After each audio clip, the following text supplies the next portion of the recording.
Hi, everyone. Welcome to another stream with us and our super cool guests. Um, I see already there's a few people in the chat. If you happen to have any questions, feel free to post them in the chat. Don't post them on our Discord if you're there, because we're probably not going to be checking this right now. But yes, this is a stream where you can get all of your answers on, I'm from X country. How do I get here? Oh, you have their names wrong, Dan. You need to switch them. Thanks, Alex. Yes, Alex and Ayoub's names, you can switch them. Yes, we're professionals I'm fine with here. that. Like, yeah. Yeah, so here we have Nico. He's from Chile. He's working at On Animation, super cool person. Ayoub working with me at Axis and creating cool Netflix films. And Alex right now at Riot Games. So, and also mentor of his own animation flow. And Ayoub is also mentor at Anim School. So have a little bit of everything as well here.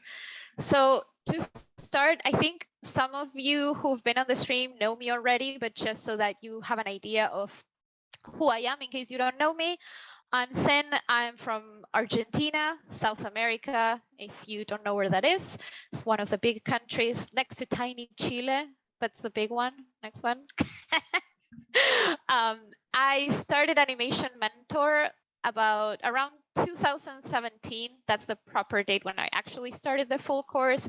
Before I had done a few short animation courses and had dabbled a little bit on it, but I wasn't really good. I had tried applying to jobs with a very terrible reel and got nowhere. And I thought, okay, I need to actually study this for real.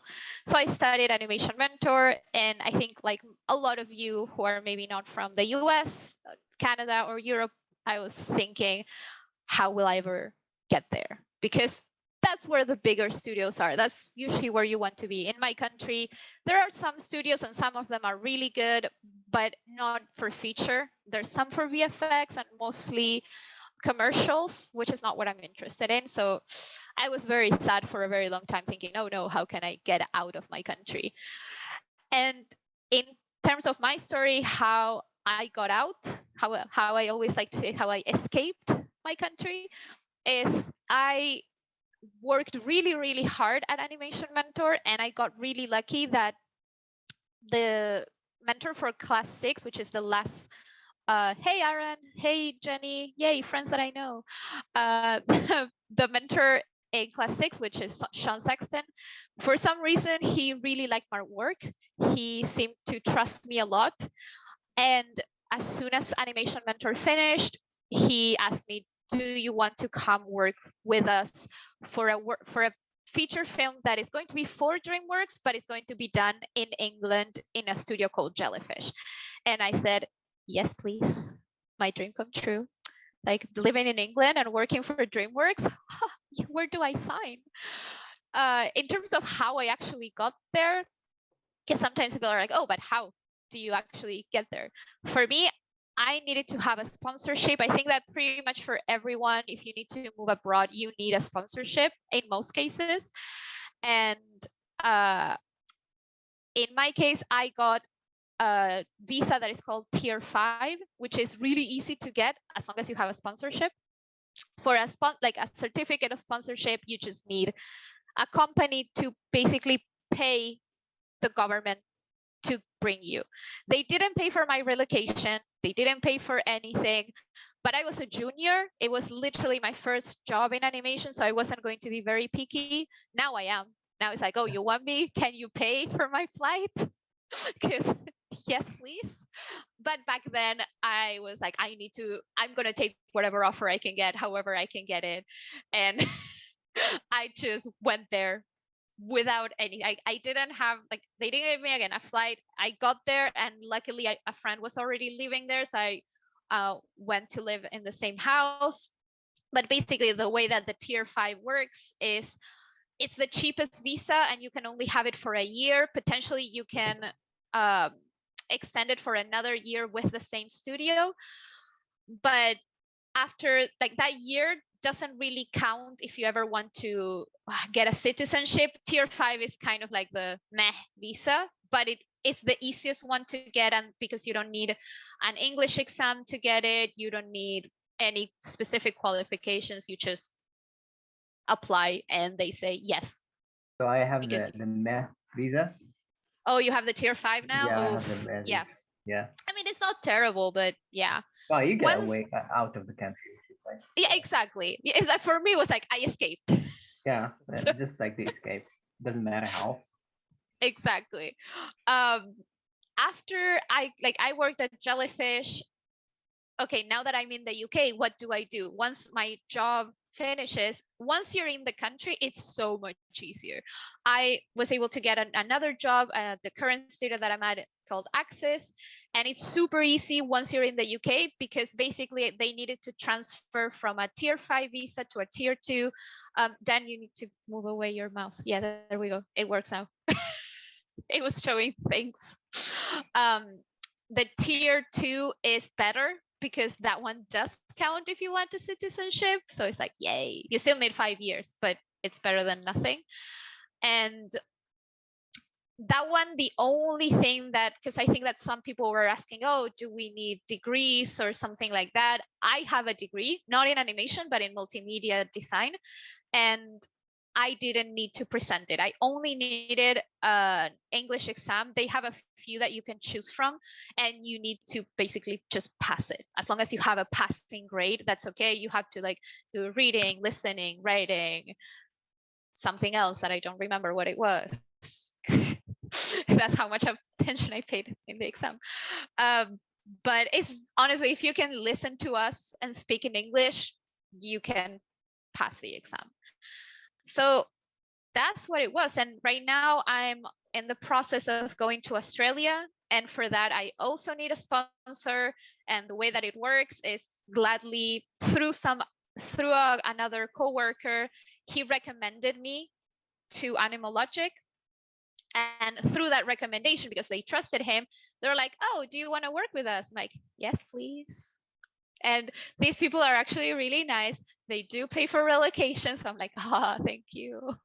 But in terms of how the visa process works or what do you need, I'm not sure yet because I haven't started it, but I'm sure at least you don't need to have a degree or an English exam, because they didn't ask me for any of that. So that was my way. Thank you. Yes, Animal Logic seems amazing. Everyone is telling me how amazing it is and how happy everyone is. I'm just scared about the spiders and the snakes, but And it's okay. kangaroos? No, I like those. But the worst thing that they can do is punch me. Oh no. Maybe. But a spider, it can kill me. Or it can look at me very weird. And Yeah, don't worry crawl about that. I up. think you could go to Simon and ask him how he does it. Oh, Might I give you a already lecture or something. I already did. We have like Ayoub and I work together, and Simon is our supervisor. He is from Australia and he's currently in Australia. So I already messaged him. I was like, so the spider problem, Is it should that I bad? worry? How big are they though? Also, in the there? Are they like ticks. this huge? Yeah, like we have a Melbourne And branch for snakes Luma, as well. Yeah. and A they lot of posted in reference. the chat for Melbourne. She was like, I had to pull this off of my arm, and it was a tick like this big, and it had arms that were massive. And she was like, I had to pull for like 5 minutes to get it to come off my arm, and it was nasty looking. I was like, I'm glad I'm in the LA branch, not the Melbourne branch. I'm gonna Same. be in You're Sydney. screwed. So no, I'm thinking I'm You're gonna be in done. Sydney, so I think it's gonna be okay. I am scared. But yeah, if anyone happens to be from Argentina and has other questions, I can also Well- tell you that in terms of like I lived in New Zealand for a year, and the way that I did that was through a working holiday visa that I know that not many people are aware of. And the way that working holiday visas work depends on the country that you're from. So for example, for me, yeah, I am reconsidering all my life choices. For me, I had the way that it works to go to New Zealand is there's 1,000 openings, however you call it, and you have to be the first. It's like first come, first served. So you have to be really quick to apply and pay, and then you get the visa, and then you can go. And it's usually to work in like temporary jobs, something that's short, and you can travel. But sometimes they are very flexible, and you can do other things. I was able to work in an office and earn money to pay for animation mentor. But it depends on the country. So look them up because it can make your life way, way easier. So I don't think anyone has any questions particularly about my story. So I'm going to go to Ayoub. You're the next one in the screen. So you tell us your story. Am I the Yes. next one in the screen? Yes. Okay. So hello guys. My name is Ayoub. My last name is a little bit difficult, so you don't have to worry about that. Okay, so I'm from Morocco.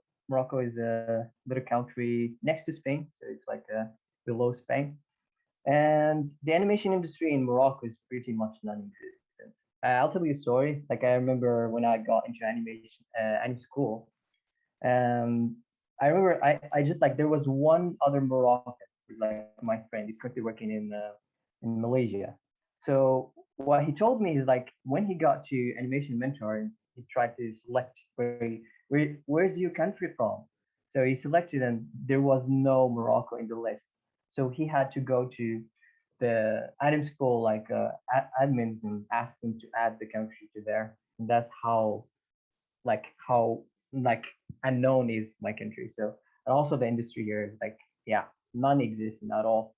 So you can imagine how difficult it is for a person from Morocco, Africa in general, to like make it to like a studio like in Europe or like a different studio. So it makes the visa also very difficult as well, because like in like these third like basically third world countries, it's very difficult because they put a lot of restrictions as well.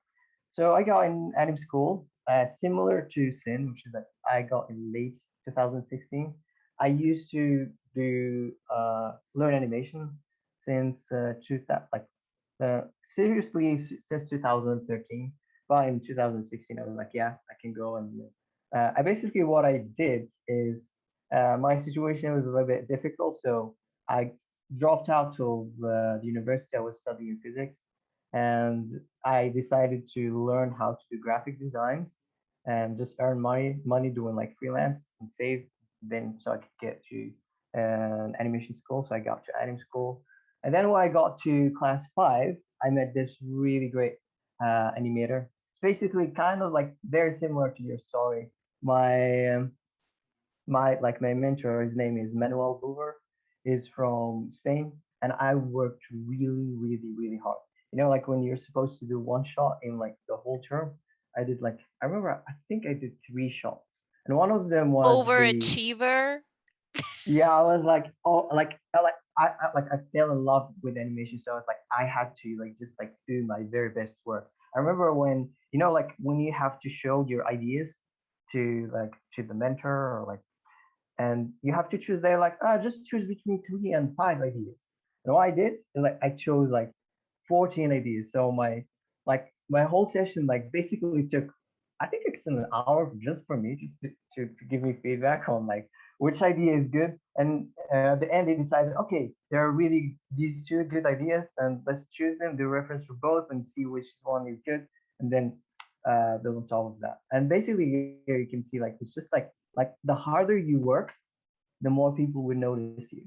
And if people notice you, it makes it very easy for you to get into the industry. And basically, when I was in class 5, I remember like my Manuel was like, yeah, we have a friend from Blizzard, and he's creating his new studio, and he is looking for new animators. And he was like, I want to recommend you to him. I was like, no, I'm not ready. I'm still in class 5. I'm like learning how to do lip sync. And he said, dude, you just have to do it. Just like go for it. And so I just trusted him, went for it. And I remember at first, there was a bit of hesitation from like this guy from from Blizzard. His name is Jason Tom. and he's one of my best friends. He was like hesitant because like my animation was like very cartoony. And I was like, is it good to have him on my team or not? But what happened is like after that, I just kept going and I managed to somehow become a lead animator in one of his projects.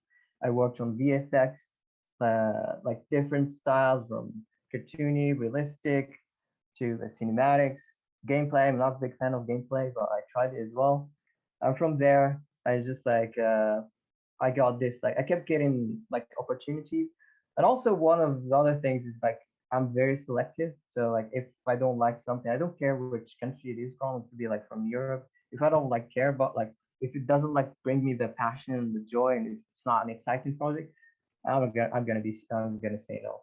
So at some point there was this guy who like already like invited me to like I had like a connection with him. It was like, yeah, we have a studio at Axis and they're looking for people. Are you interested? I was like, yeah, okay, let's do it. And yeah, and here I am. I'm at Axis working with Sin. And that's pretty much Yay. it. Yeah. Hopefully that wasn't too long. Probably, No. hopefully nobody's asleep here. No, I think this is actually something that we could talk about now because it kind of ties in one of the questions that was asked, that how strong do you guys recommend to build a good bond with our mentors? In my opinion, it's not just about building a good bond with mentors, it's with everyone that you know, with everyone in the industry. When you're creating connections and the famous word networking, actually make friends, because that the person who is now maybe they're not the best animator and they're struggling, maybe one day will be your lead, maybe they Yeah, will exactly. become good friends. Yeah, like for example, like most of the jobs that I got were through someone, because someone recommended me. Like one freelance job that I got was through a mentor that I'm good friends with. We've had him, Ray Ross. He was like, hey, someone I know is looking for freelancers, do you want? Yes. Like that's how it worked. But like with this guys here, everyone here is my friend. Did I force them into friendship and being here? Yes. Are they Yeah, happy? definitely I No, can but attest to that. like literally Ayoub, I forced him to be on this stream. Yeah. But yeah, I don't know, like what do you guys think in terms of also good bond with our mentors? Please don't and hurt my things? family, please. And Ayoub, you're a mentor, and Alex, you too. How do you feel? Like, do you like it when your students? Oh no, I don't want- like it. You're like, No, get away from no me. friends. Yeah, exactly. No. Or like you have like to stay and like spend a lot of time just Strictly explaining. student-mentor relationship. Yeah, I'm just like for me, and I'll be honest with you, like it's been a year now, exactly a year since I started teaching at any school. I teach class 1 and 2. So especially like for class 1, people are like it's the first time and you're teaching them, so you have to be very enthusiastic and like pretend to be very happy about animation. I'm like, yeah, I love animation, of course. But the thing, I'm actually still like it's still surreal for me because it doesn't make any sense. I don't have that much experience. I only like have like 4 or 3 years in animation industry, and it's actually the minimum requirement to be accepted at anim school. And the reason for that is basically the same reason why is because of my friend Manuel. He told me I'm so good, so he's like, we need you to be in anim school and teach. So yeah, it's so surreal. It's Well, so cool Didn't though. hire me. Sorry? Didn't hire me. That's why I have my own school. Oh. How many years did you have of experience when you applied? Maybe you had like I was at 2.9. DreamWorks already for like 2 years. Nope, not enough. Manuel. So since you're speaking now, Alex, your turn. Tell us your Yeah, I can story. go ahead. So my name is Alex. I'm from Brazil, South America as well. And I did Animation Mentor. I feel like I'm the veteran here because I did Animation Mentor a while ago compared to these new kids. You're And so old, for man. me, I am. Look at this beard. And For me, it was very different than the star students like Cynthia and Ayoub. I see their reels and I'm just like, oh my god, they're like so good. I haven't seen Nico's reel yet, but it's probably like, really good as well. But for me, I was like, No, a I mean, very like I bad saw the student. lizard shot one is really good. I just love it. It was like super cool.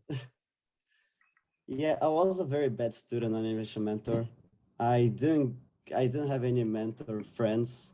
Like really, they forgot about me right after the class.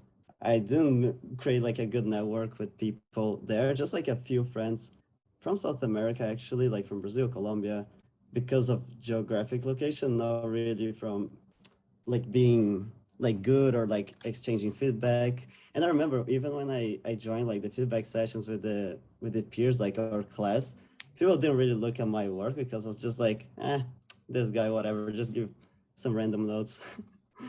So for me, Oh, it was that's a so little, sad. yeah, I was very, so I had to work like extra hard. And I was like in Brazil, of course, we all know we're not from like US, Canada. So I was a generalist over there doing more lighting and stuff. So I was still working with lighting while I was animating. And then I just kept like pushing and kept trying. And I finally found some freelance for Russia on Wizard animation. So that's when I started working more with like feature film. It is a not a very high quality feature film, but it was a feature film. So we had like the tools to make good shots and like the supervising and stuff. So that's where I started getting more into like the animation thing. And after that, I applied like so many times and got rejected everywhere in the world. And after being rejected for like 5 times at Bardell, on the 6th time, they really needed people. So they considered me because Now they were like, oh, now we can let you in. So I just let me in. it's just like, oh, we really need one more. Okay, get this guy. It's alphabetical order. So Alex. So then I started at Bardell, like, I don't know, 5 years ago, I think, 2016. And from there, I kept pushing, like, kept trying to be better. And from Bardell, I did a bunch of like other projects freelance. Bardell, I did like few series there. And then I finally got to Sony Imageworks on Hotel Transylvania 3. I did Anim Squad while I was at Bardell, which also helped me a lot to build my reel. And that's where I built like the shot who got me all the jobs that I have until today. Is it The the one with almost? With the oh, The dance. dancing one. Yeah, That's that like the one best. was Like, amazing. yeah, Yeah. man. I Yeah, just like that that love shot. it. shot. Oh, So I Like love it. everything. Yeah. every That time shot I got look at me it, to Sony and yeah. Blue Sky at DreamWorks and Pixar. There's everyone liking that shot. How did you manage to have like time to do it? Like, how did that like So that's start? the thing. That shot is like a specific story because I did only the blocking during the class, and I didn't finish. I was just like, oh, I don't think I'm gonna finish. And then I start putting like a spline pass. It was like looking horrible. It was like just one camera. The characters weren't feeling like alive enough. So I took a break and then I came back. I was like, okay, I'm gonna rework this and try to make like really good. And then I did like all the clothes and lighting and like even the dress, the design. I designed Yeah, the dress actually. so I good. really got into it, and then I finished, and that shot really helped me to put like my foot into like feature film, like more high quality feature film. And then I got to Sony in just one project, Hotel Transylvania 3, and then they fired me. It happens in all my jobs. Oh, really? Is there a reason for And that? I don't know, not good enough, probably. No. No, not at And all. they Like, man, do. So that. Nah, No, like they do lay sometimes off it's a all lot of like people. yeah, they Sony just has a let go. reputation of hiring Yeah, 200 animators and And then then oh, we're laying gonna them keep off. Like 20. Yeah. they production recycle a thing. lot. Yeah. Yeah, we don't But have it was a enough good money. thing Yeah, because no, they have money. But it yeah, was a just good like thing because from enough. there Like, yeah, I could go to Blue Sky, and then I got into the US. dude, you're So so Blue lucky. Sky, You got to Blue Sky before it like ended.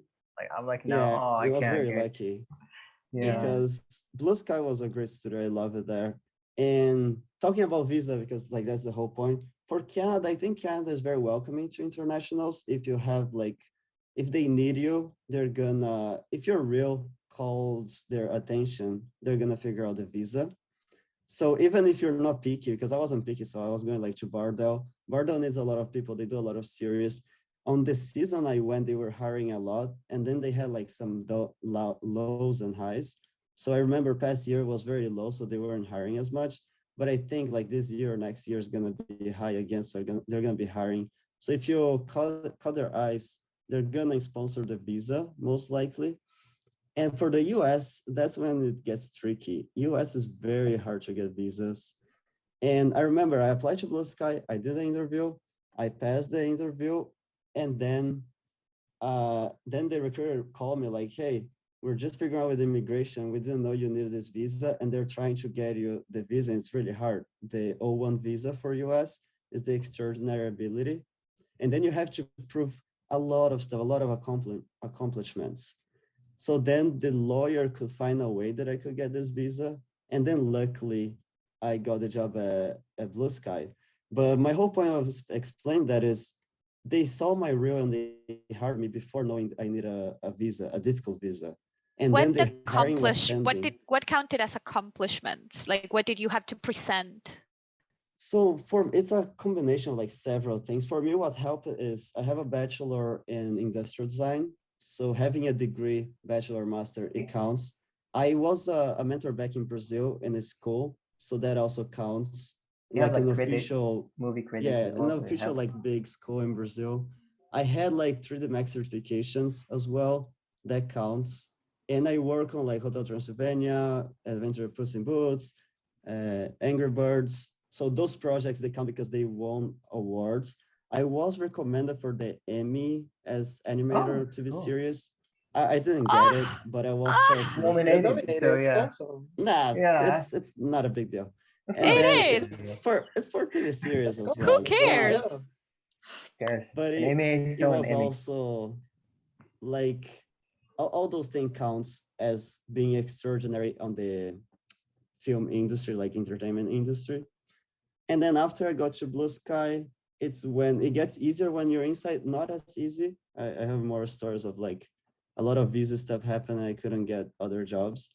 But then at Blue Sky, I got an offer from DreamWorks and they sponsored the same visa. They could transfer the Blue Sky visa to DreamWorks. I stayed at Blue Sky, unfortunately, for only 3 months. The movie was passing through like some story changes and DreamWorks was offering me a staff position full-time and Blue Sky was a temp position. So it made sense for me to stop my contract earlier. I don't recommend, but I mean, its situation is different. And then at DreamWorks, I stayed for almost 3 years when a layoff happened at DreamWorks recently because of schedule changes and stuff. So they had to fire 7 animators. I was one of them. And then my visa, I had to leave the country in 60 days. So in 60 days, I had to find a new job. They told me like, hey, your last day is gonna be in a month.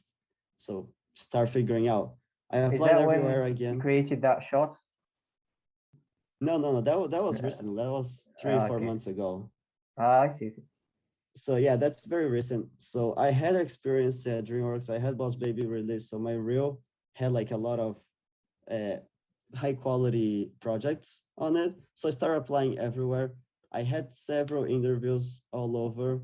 And then I started having offers, but most of them in the US, especially because of the COVID, they're like, oh, unfortunately, we're not sponsoring visa. And I remember I even passed, like I had interviews with Pixar. I passed all the interviews and I got to recruiter and she's like, oh, I just realized you need a visa. Unfortunately, because of the COVID, we can't sponsor for right now. Let's talk again next year. But it's such a shame, blah, blah. Disney was the same thing. Like, unfortunately, we need for like right now, because the visa in the US takes like around 3 months to get processed. And the companies, it's hard for them to wait. Like, I understand the schedule of the company. They need to finish Encanto. I was gonna go for Encanto. I think it could be just easier to just get married there, get the citizenship, and just like you could work in. It's also not that easy. It takes. Then once you like while. Get your dream job, you can get divorced again, and continue your life. Yeah, but it's not easy, especially for the US. I know someone who got married, not for the visa, but because they actually wanted to get married. And every year they had to go in and prove that their marriage was real. So it's not just, I'll get married and get in. Yeah, and also it's like if the you need government to show it. Yeah, and if government gets you, there's a lot of other complications that can, like, it can never work here again. So yeah, it's always good to like have your work speak for yourself. But of course, those visa things, especially with the COVID, it happens. And then yeah, for Encanto, for example, I was applying in June. The movie was supposed to end animation in August.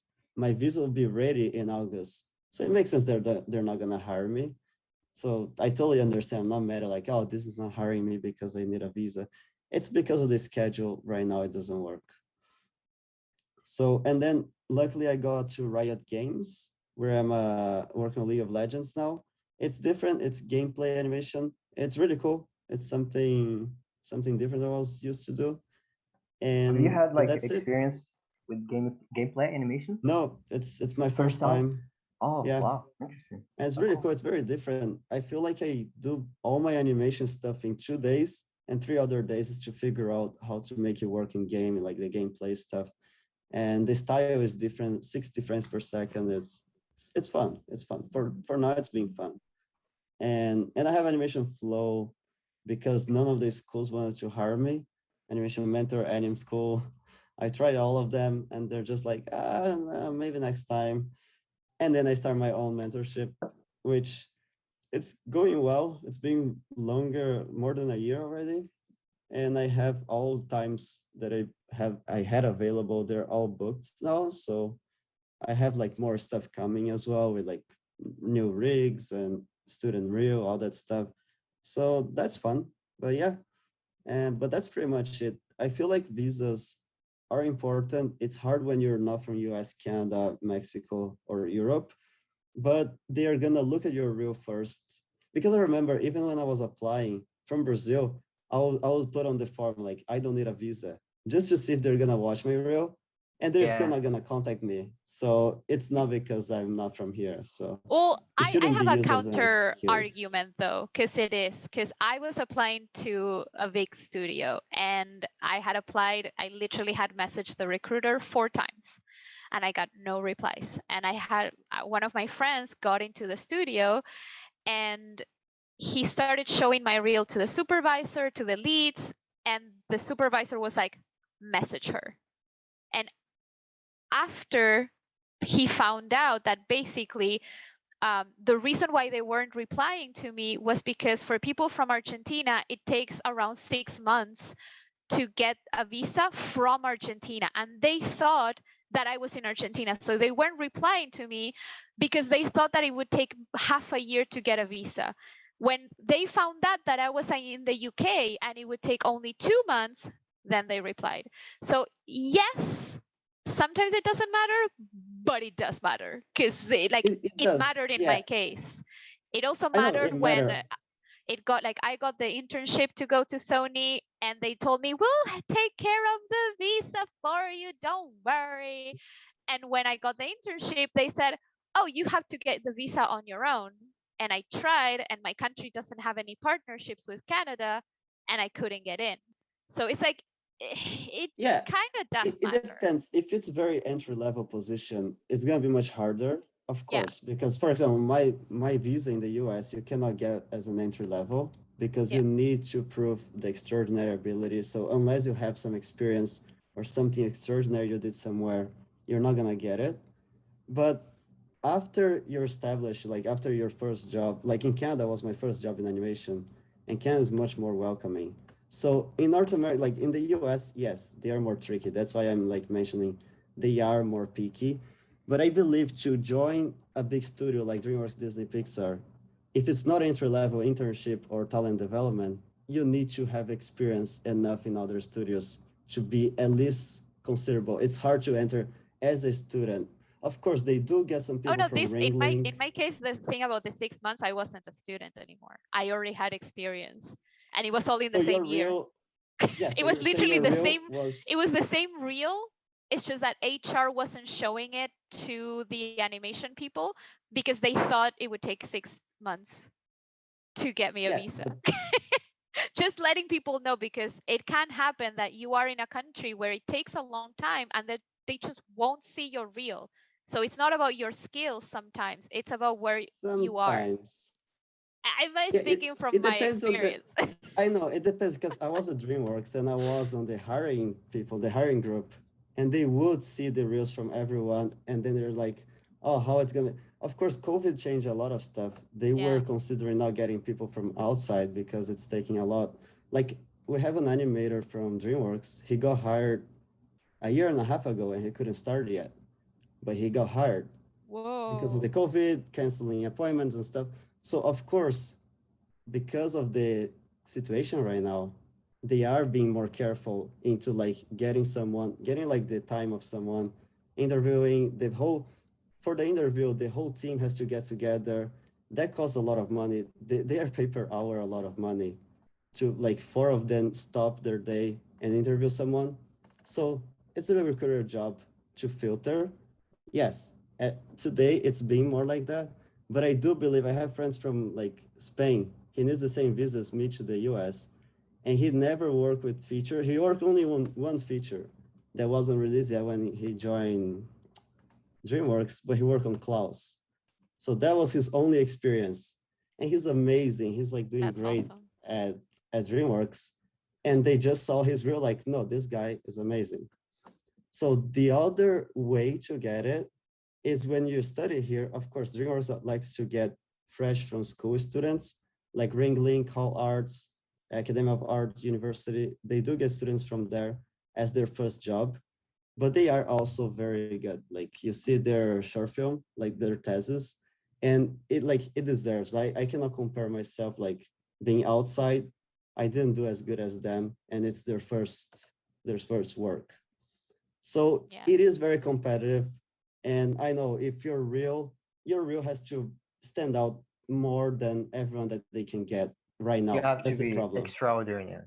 100%. I More. always say that you have to be twice as good as everyone No, I mean else like to 10 get times in. as good as Yeah. anyone else. Yeah. Yeah, You can't just be, oh, I'm gonna be a junior. You have to be kind of senior level to get the junior. Junior level, exactly. kind of, Like because I'm I'm on exaggerating, senior but like level. in the idea of you have to be really good to get in. And I don't know, because like when I interviewed at Pixar, they told me like, oh, we just call you because your last shot is the dance shot. And they're like, yeah, Yeah. the Boss Baby stuff is well done because it's the studio and you work there. But what caught our eye was like your last shot, like your personal shot. And I did this shot like 4 years ago and I was a student. So sometimes it's like, you don't need to be as extraordinary like a Yeah, but that genius. shot is amazing. Yeah, Like that's that. the Is Yes, no, no, it it's is. yeah, compared it's It to, is. great. Yeah. Alex, it is. That shot is amazing.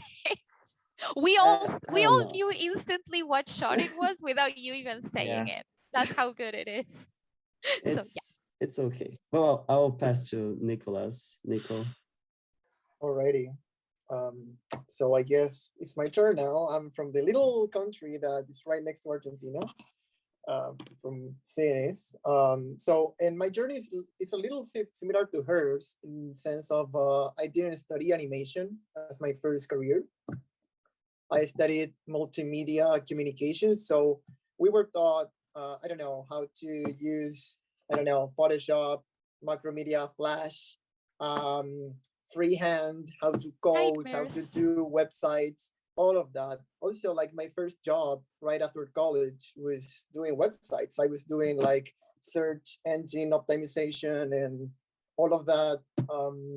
And then a friend of mine, they enrolled into an institution that was Autodesk authorized training center where they were teaching Maya.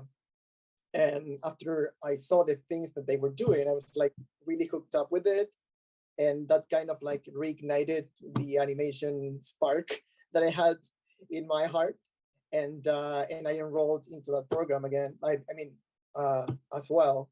And then as I was doing that, I got offered a position as a roto animator for a company that was serving as an external vendor for a Canadian company that was doing stereoscopy.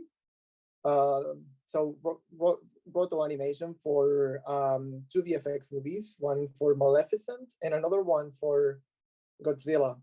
So that wasn't really character animation per se. It was animation. I was like getting like practice with real pipeline and rigs, but we didn't have any creative freedom whatsoever because we had to match like the characters to the plate. So we were given, I don't know, very low poly characters and the sets, and then we had the plate at the back, and then we had to match everything frame by frame. It was so tedious, but at the same time, that gave me some knowledge in terms of like depth in the viewport, how things like behave there. And then that lasted for about 4 months. And then and simultaneously I was doing this workshop that lasted for like a year and a half. And by the end of it, my animation teacher, he saw like my reel, and he offered me a position at his own company. His own company was only him and his and a friend of his, but so we were only basically 2 to 3 people there at the studio. It was like a sort of an internship for me, and there I did TV spots and shorts for about a year, and then he fired me the week of my birthday. I will never forget that. And then by the end of it, by the end of that year, but he was a really good sport because then he got a position as a supervisor in a gaming studio here in Chile, and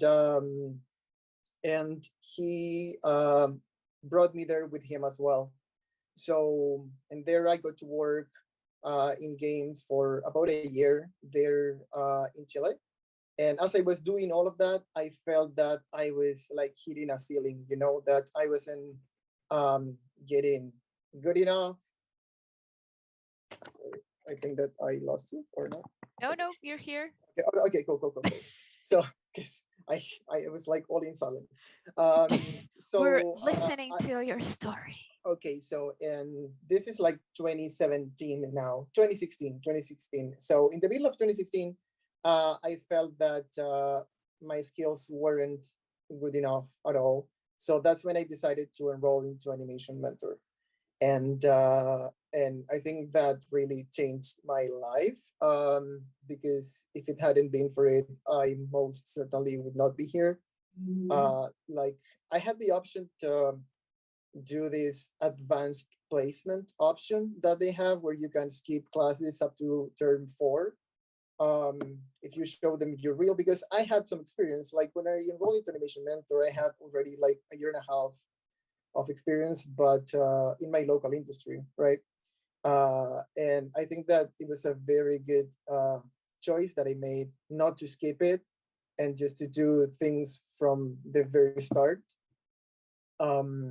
Because like I was getting notes on the pendulum, things that I thought that I had like completely mastered. I was getting notes on that, and I was like, okay, wow. So it's good that I'm relearning the basics here, and that is something that maybe some people try to rush through way too fast. They want to get into into acting, into lip sync without knowing, I don't know, how the bouncing ball works and things like that. So it's always good to go back to the basics for that matter. And so I did Animation Mentor. I graduated in 2018. And then after that, I took a workshop at Anim Squad.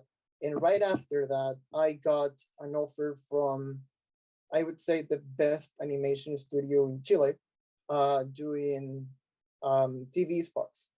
It was really nice. I did grow a lot there, and but the thing that bothered me the most there is that we were all. I mean, it was a huge step in my career because now I was working in a very like organized studio. There were about like 30 people working there, whereas in my previous jobs we were only like 2 to 10 people. This was like a full studio with specialists for each area. We had not only it wasn't all like generalists. We had animators, riggers, compers, lighters, producers, an art department, everything. So it worked really well as a studio. And then I went to CTN, where I met Sin for the very first time in person. And then when I came back, they said to me, Tiny, "Hey, right? so Sorry? She's tiny, yeah, right? Oh yeah, but she has a very big heart, and she's Yeah, super exactly. talented. So she makes up for that. Like, yeah. So when I came back, they offered me to be like the lead animator at that studio, and I said no, I don't want to be a lead. I'm way too green. I just like graduated from animator mentor. I just want to keep learning. I don't want to lead anybody. If anything, I want to be led. And also my dream always was to work overseas. I didn't want to stay in Chile, and so I kept applying to different places. And it was very funny because I said that to my boss. I was a freelance, but I was like a freelance plus because I had all of the benefits of people working like as a staff, but it was freelance. So but I had like this ability to leave whenever I wanted, but I was always honest with my boss whenever I had like an interview. Like it was even to the point that he would lend me an office to have my interviews there with other studios at the studio. So I remember I had one with Framestore in 2019, and this is I think important to what we're talking about today. I had this interview at the beginning of 2018, and it went really, really, really well. Then they said to me that they were really happy with my work. And yeah, and they really seemed super excited. They said to me that they were going to reach out to me in about 2 weeks. 3 weeks passed, and then I reached out back to them saying, "Hey, I'm here. I'm still alive. Can you give me like an update on the situation?" And they said to me, "Yeah, well, they were really happy to meet you again. They were really happy with your work, but when we talked about you with the immigration lawyer, we kind of faced a wall, whereas like the needs of the production and the timing of your application didn't really match because of processing times of visas." And I was like, oh, okay, here we go again. And then yeah, I just moved on, and that was like one of the first moments that I said, okay, so maybe my country really is a problem here. I mean, not the country itself, but the situation that my country was in comparison to Canada. And then later that year, I got an email out of nowhere from Buck, a studio in New York where they do commercials, like TV spots again. And they were super like excited. They saw my reel. I never applied there. And I think it was like the animation supervisor saying, "Hey, Nicholas, we saw your work. We really liked it, and we're starting to do internships, and we were wondering if you are interested in taking one of them." And I was like, "Hell yeah! Like, where do I sign?" And we started talking, and then I said to them, "But I think I can start within a month, but we can start like the process now because the visa might take a little long." And they stopped on their tracks and they said, "Oh, I thought that you were in the States." And I was like, "Oh my God, this is happening again." And they stopped with the process because of that. And then by the end of 2019, I would say this was now in August, I had applied to MPC. And the thing is that I had the interview with them, and everything went so smoothly. They sent me the contract, and in 2 weeks I was here. And it was because MPC had this huge team of immigration lawyers where they knew that my country had a treaty with Canada that sped things up incredibly, because I could apply for like an expert kind of visa, whereas where I had like if I had a bachelor's and if I had over 3 years of experience, I was eligible for this type of visa, and I met all of those requirements. And because of that, they were able to bring me to the point that at the end of 2019, when my contract with MPC ended, I reached out to Framestore. I sent an email. I reached out to the head of animation on LinkedIn saying, "Hey, blah, it's me again. We had an interview a year ago. I don't know if you remember me, but you guys couldn't bring me because of my visa situation. But guess what? I don't need a visa. I'm here and I can start like tomorrow." And he replied back to me saying, "Hey, like good for you, and you don't need a visa. Why is it that? I explained like the situation to him, and then Oh he my said to God. me, yeah, it was, You have to be like a lawyer just to yeah, get like. no, and also to the point that he said to me, you know, one of the recruiters is going to reach out to you so you can explain the situation better to him. And I talked to the recruiter, and I had to like send them like snippets of the work permit application that NPC had done for me. I had to walk them through the process of getting my visa done. And I had to do that with my current studio as well, because it's so like unknown to them. Like there's so many countries in Latin America, each one of them with different situations in terms of how they relate to Canada or how they relate to any other countries. That you need to be super on top of your game there. You need to know what your options are.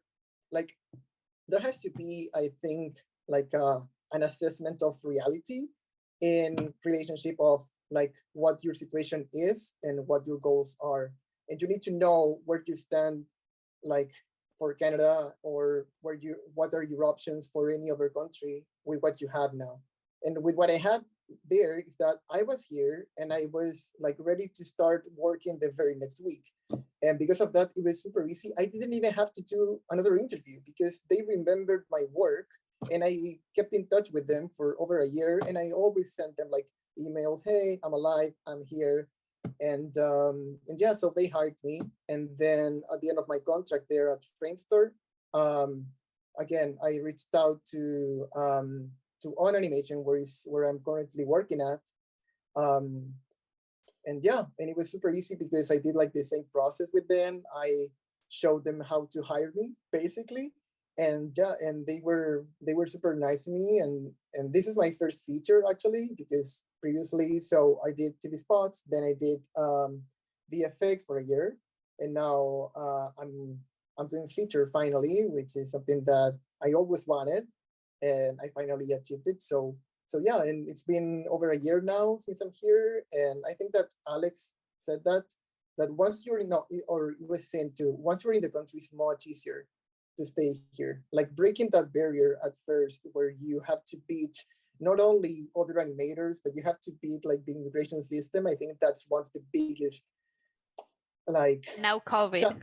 challenges. Yeah, and now COVID as well. Because the like I know people who are in the industry here now that visas, I don't know, like some of the treaties have changed. I have friends from Mexico, and Mexico kind of changed like the NAFTA policies, something like that. NAFTA is like their work permit basically, and because of that they can't get hired immediately. So because of that, that's why I can't stress this enough, that you really need to know what your options are.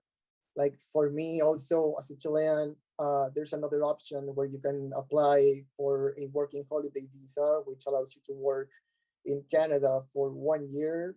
But the downside of that is that you don't have access to healthcare. So you have to provide that yourself. But you have an open work permit, so any studio or any place can hire you, whereas the one that I have now is a closed work permit. So every time that I change employers, I have to go to the border. Well, now with COVID, we do it all online, but before COVID, I had to go to the border, do what is called a wave bowling, where I crossed to the States, and then I did that, like that meme of Abraham Simpson, where he enters like the room with a hat, he puts it in, and then he turns around and he goes out. I had to do that at the border, and then came back into Canada and say, hey, I'm here again, and I had to show them like my new, like the application. Yeah, it's so dumb. And I spent like a day doing that, and you have to be there super early because again, it's first come, first served. So Wow. yeah, so that's See, in like, the UK, it's much easier. You go online, you say, hi, I need a visa. This is my sponsorship certificate. Okay, wait a month. oh, Maybe you so need to lucky. go and get like your picture taken and your fingerprints and not like the paperwork, but you don't need to leave the country. Wow. Yeah, so I think that's a not so quick summary of my animation journey. But it's a really cool thing to see how everyone had different journeys. I think also another thing that it's good for people to apply, because I see a lot of people worrying like, oh, what do I do? I'm a student, blah, blah, blah. But I remember when I was a student, I got, when I, at the same time that I got the Sony internship that I couldn't go to, I also got an internship for a studio in Ireland. And that one, because it was like Ireland and not Northern Ireland, which is part of the UK, this one is its own country. That one was way easier for them to make me a visa for an internship, which was incredible. But also the internship cost, like the visa cost, was like 200 euros. It was nothing. So they were like, yeah, we'll pay the 200 euros. Like, it was doable. So there's some countries where it's more accessible. I didn't end up going because I got other better opportunities in the end. So I just waited it out. But if I was desperate to get something and I wanted to just leave the country, that could have been an option for me. There's also other countries where it's probably easier depending on where you're from. Like, I'm guessing, I don't know, I'm not from, I don't know, Australia and New Zealand, but I'm guessing there are some partnerships. Like, for example, I'm pretty sure, Nico, if you had wanted to come to Argentina to work, or I wanted to go to Chile because of the Mercosur, it's so not easy. that hard. You just cross the border. You literally cross the border. And that's it. Yeah. So it all depends on where you're from. What, like you're saying, you need to know what your options are. So you need to investigate, because again, we're telling our story, but each of our stories depend on our country. And also, like, for example, some people, it's very common in Latin America, if you have grandparents from somewhere in Europe, maybe you can get a citizenship through that, and then you can literally just go to Europe and work everywhere, or get to countries where it's easier. I didn't have that option because I'm as European as they come, from this white face, but unfortunately I couldn't get anything because the countries that they were from, my grandparents, were a bit tricky to get citizenship. So I'm stuck with just being Argentinian. Yay. So we're gonna go into some of the questions. But first, Dan, do you want to do a quick intro on you? You're from the US, but you have your own experience. Hold on one second. Let me flip this. There we go. So yeah, I'm Daniel. So I guess I kind of have a relatively interesting story from a standpoint of someone who's not in LA or New York, because I'm right in the smack dab of the US in Oklahoma, which has one very, very small VFX studio that does like lower than B quality movies. And so kind of my story is that I wanted to do animation. I thought about going to university. That didn't work out for me. I ended up going to Animation Mentor right after high school. Went through all the way to class 5 and then got hired at that small VFX studio for about 6 months. And it was okay. It was very low budget, low quality animation, but it was the only option I had aside from having to move across the country, being a poor student. Have you like thought about like doing freelance? I did. So after doing that small VFX studio, I went back to AM, went to class 6, and then again, kind of to what y'all were talking about, is making relationships. It wasn't through a mentor, but it was actually through a friend of a friend. It was actually Cynthia, I guess it was, recommended an email she got. I gave you the job. Yeah, you gave me yes, the job. I sent the. I made you. I made you, and I basically I had gotten an email from Hunter saying, "Hey, we're looking for animators. Are you free?" And I was working on at Jellyfish, and I said no, but I have a friend who is. Yeah, well, I actually forgot to apply, but Allison applied, and then she sent Hunter my reel, and that's how I got hired. And I worked on Cana Bridge of Spirits remotely for almost 15 months. And so after that, you know, COVID hit, which was kind of a lucky break for me because everyone started doing remote work. And so I was just able to, from there, just say, okay, I have this job. Now can I go look for something else? That way I can start a new job before this one ends. And I just kind of did that, and I bounced around. I did Previs for a bit. Now I'm at Luma. Kind of just trying to take advantage of being able to work remotely for as long as I can, getting as much experience as I can. That way, by the time I actually have to go somewhere, I have a much easier time because my resume is a lot bigger. So, kind of from my side of being, 3,000 miles from a studio, being able to work remotely is big for me because I don't exactly want to move because I have no idea how the pandemic's gonna go, all of that kind of thing. I'm trying to just, get as much remote experience as I can. That way, whenever I do have to, I have a lot more options. So. Yes, but these times are very, very confusing. Like I know that, yes, I am supposed to go to Australia, but this is something nice that happened. Like I know that, for example, Alex was talking like, yes, some studios don't want to wait, which is most studios don't want to wait because they need people now.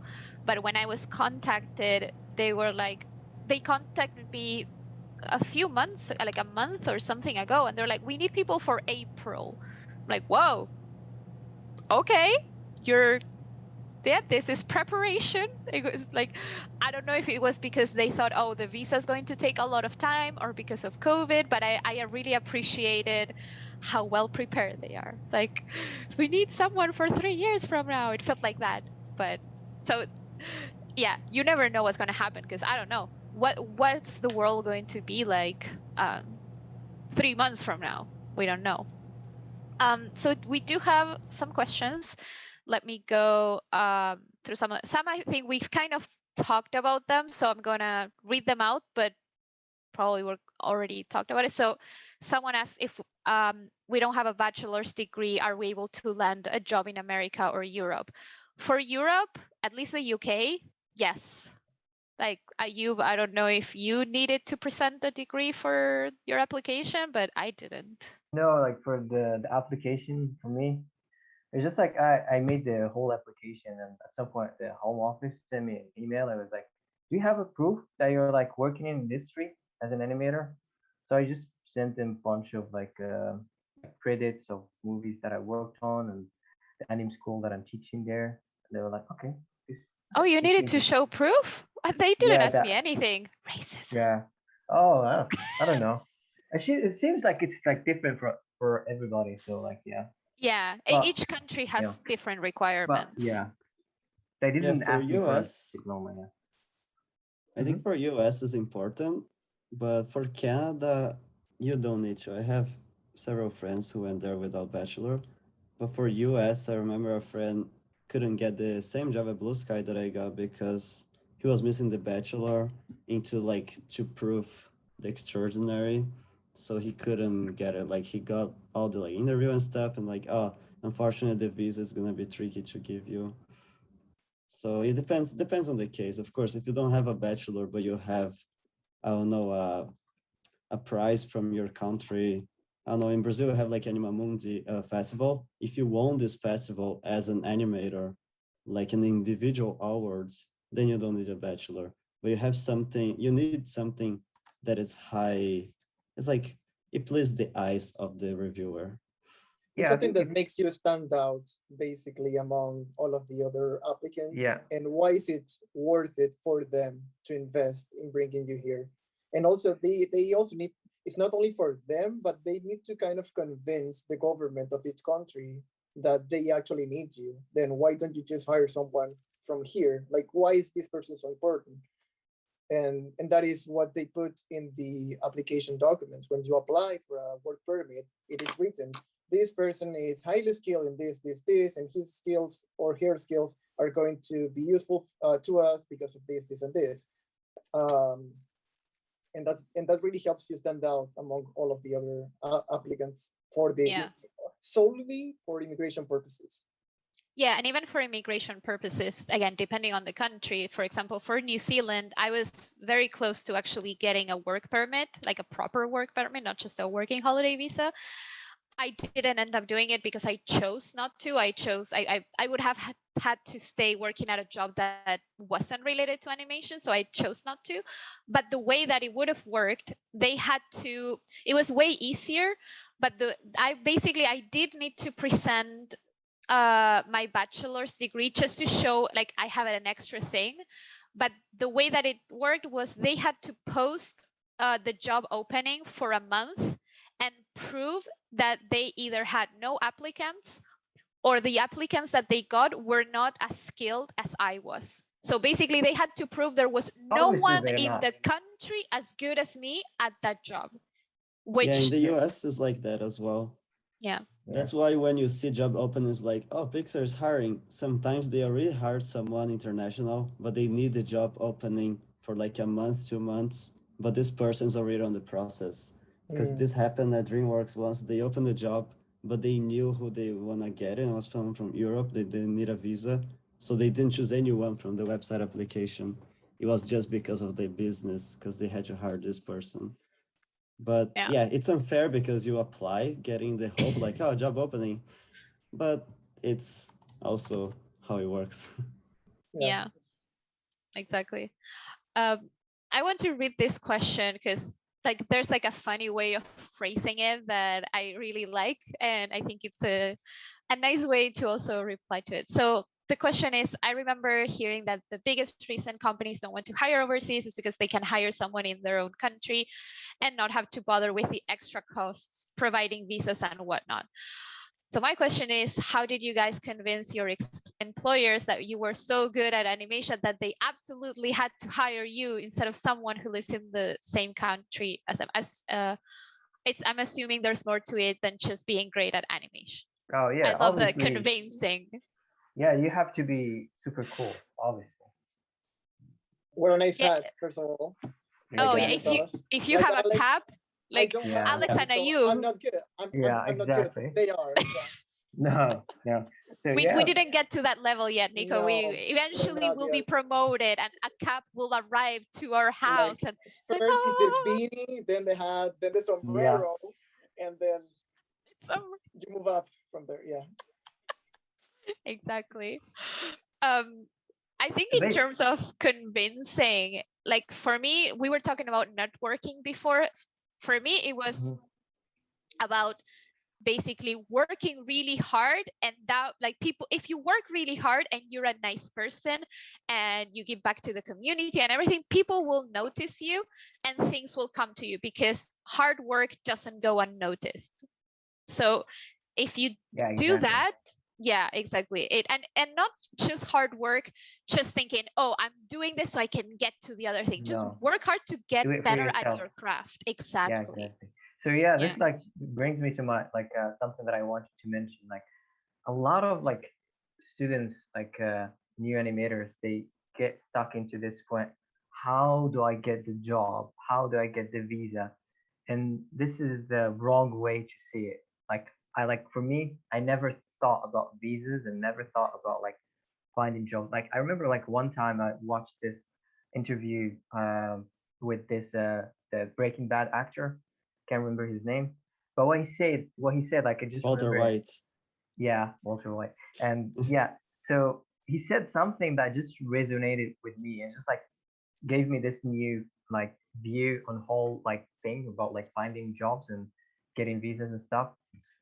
Your job as an animator, like he said, like as an actor, he was like giving the advice to actors. Basically, we're actors as well. So he said, your job as an animator is not to get the job. Okay. When you go to an interview, when you're like applying, your job is to show your work. And when you show your work, whatever happens after that, it's out of your control. So you don't have to think about it. Okay. So all of like you say like what like Sin mentioned, like she had to go back and like mention it, and like what happened to Nicholas as well, which is like he had to inform them about the thing that they didn't know about it, which is like he's being a lawyer, and it's super crazy. But all of that stuff, it's out of your control, and you shouldn't think about it.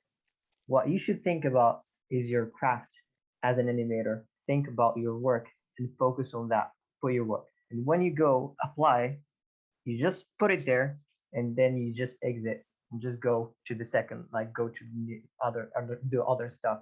And there is a power to that. And like once you start to adopt this philosophy, you will be super busy, and you'll be like, oh, I have to do this and focus on my stuff.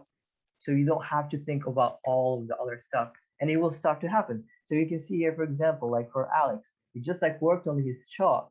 He mentioned like every different, like all of the studios like contacted him because of that shot. Why? Is because he worked like he put like hard work on it, and he made sure like it's super good, and he let like his work just do the speaking for him. And if you're really good, companies don't care where you're from. It could be like in like where's like penguins are from, like the South Pole or North Pole, and they will bring you because like the people are like at the top, they don't care. They're like, oh, that guy is good, just bring him here. We don't care. You can like give him a boat or something and get him here to like US or Canada or the UK, whatever. And this is how I view it. Never like try to get the job. Try to focus on yourself and let your work do the thing. Yeah, That's why. especially Yeah. because you can get rejected, but for so many reasons that have nothing to do with visas or you or the job. It's out of or your like, control, yeah. Yeah, I know. I totally agree with what you're saying. And another thing I wanted to add is like every time I got rejected from Sony like 3 times, I got rejected from DreamWorks, but all those places more than once. And every time I get rejected, I don't blame like, oh, it's the visa, it's because I'm not there, blah blah. I just think I watched the movie like, is my animation as good as better than this? Like, can I really achieve this on my own? And then I realized like, no, what am I like, who am I kidding? I'm not that good. Why do I wanna like be mad at them for not hiring me? Am I worth to be there? Like, can I contribute something else that they cannot do when I watch the movie? I can't. I can at least learn something with them. Why they would hire me to teach me? I need to contribute to make the studio better. And another thing about like the impression, like how to convince them, it's like I had done some really hard interviews, and that's where you need to like really convince them. You just need to be like a nice person. Don't But you like like for in interviews, it's like when you get to this interview stage, you already got the job, and they just no, I want thought to make sure you're not a crazy person. no, I thought that, but for DreamWorks, Pixar, and Riot, they are like very serious on the interview. Because I remember my first interview with DreamWorks, I was just like, oh, I got the job, great. And then I was saying like, oh, and what I'm gonna be working, and the guy's like, oh no, we're in an interview. We don't even know if we're gonna hire you or not. We're analyzing several other people. And it's like, Oh oh wow, yeah, I yeah, know. I And need the to be thing more here, like careful. in the interview, you should like play it as if you like got the job. So you're like just Yeah, like, I mean, they're very tricky. It was like an hour and a half and also at it's like DreamWorks interview.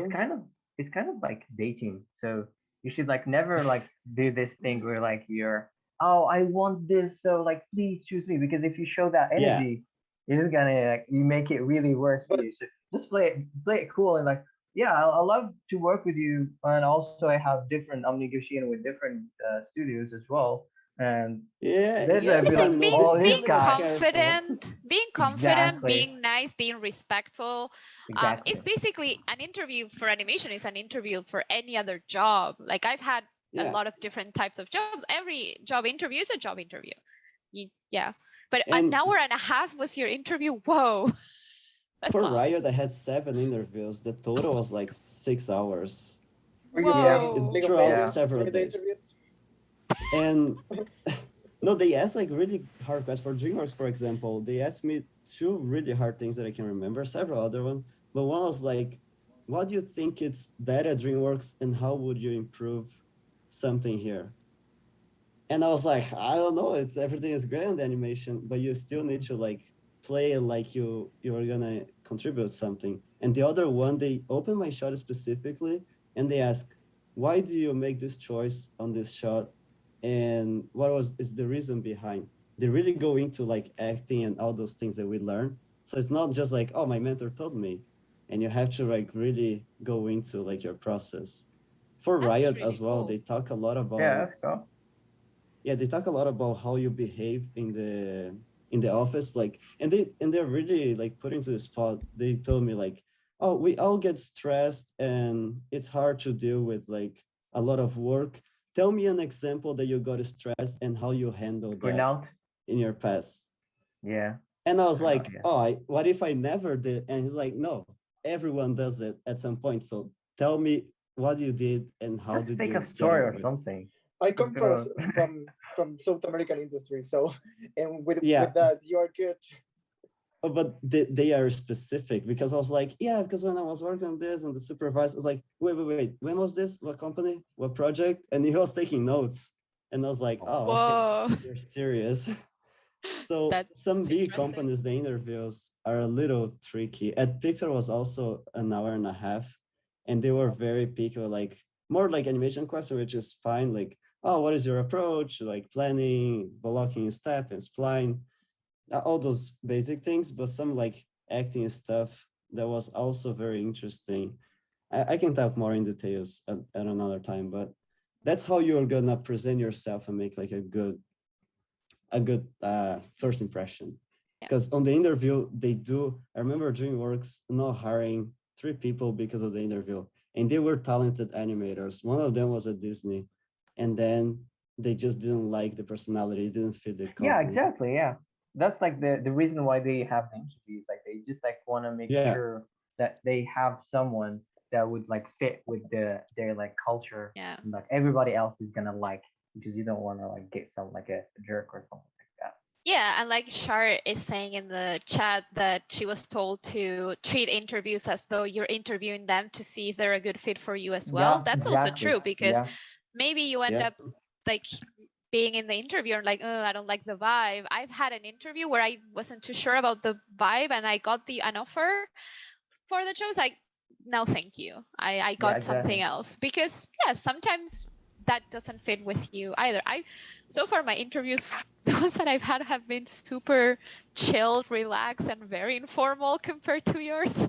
But I Yeah. know that Mine would be- you always need to be prepared for questions like that. Yeah, I wasn't prepared for those interviews, and it gets you on the spot, so you need to just like play cool and like just try to just be yourself, and hopefully yourself is not It's as cool. It's good.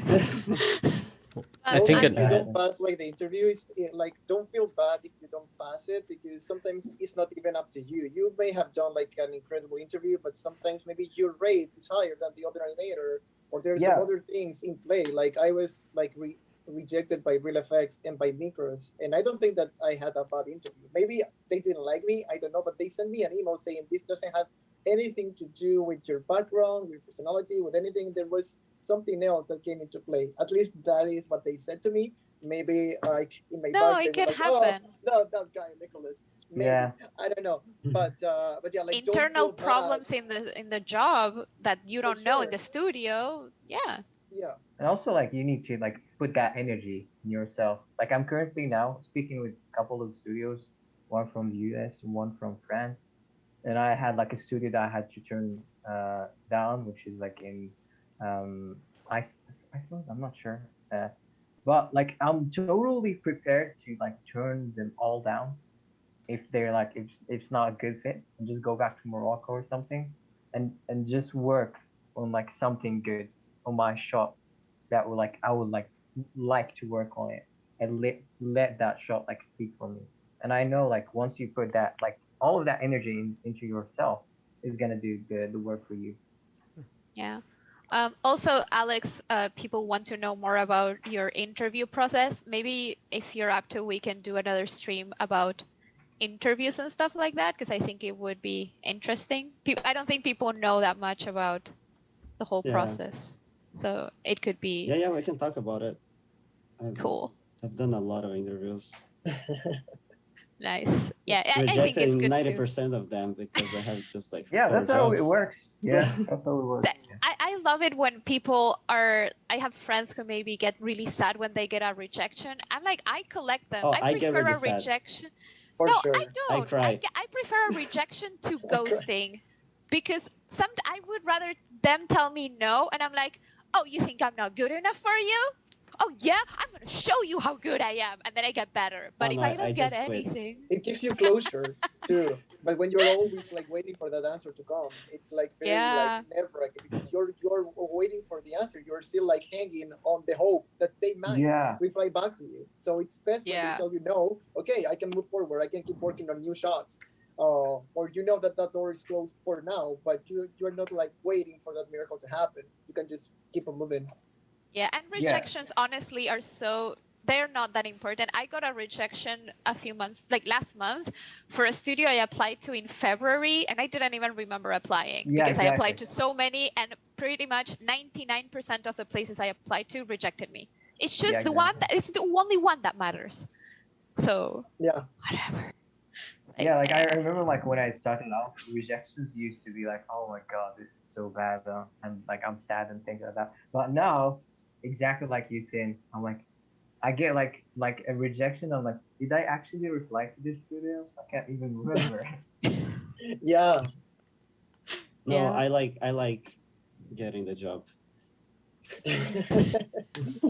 Yeah. If It's I got the nice. job, every job that I applied to, I also be happy.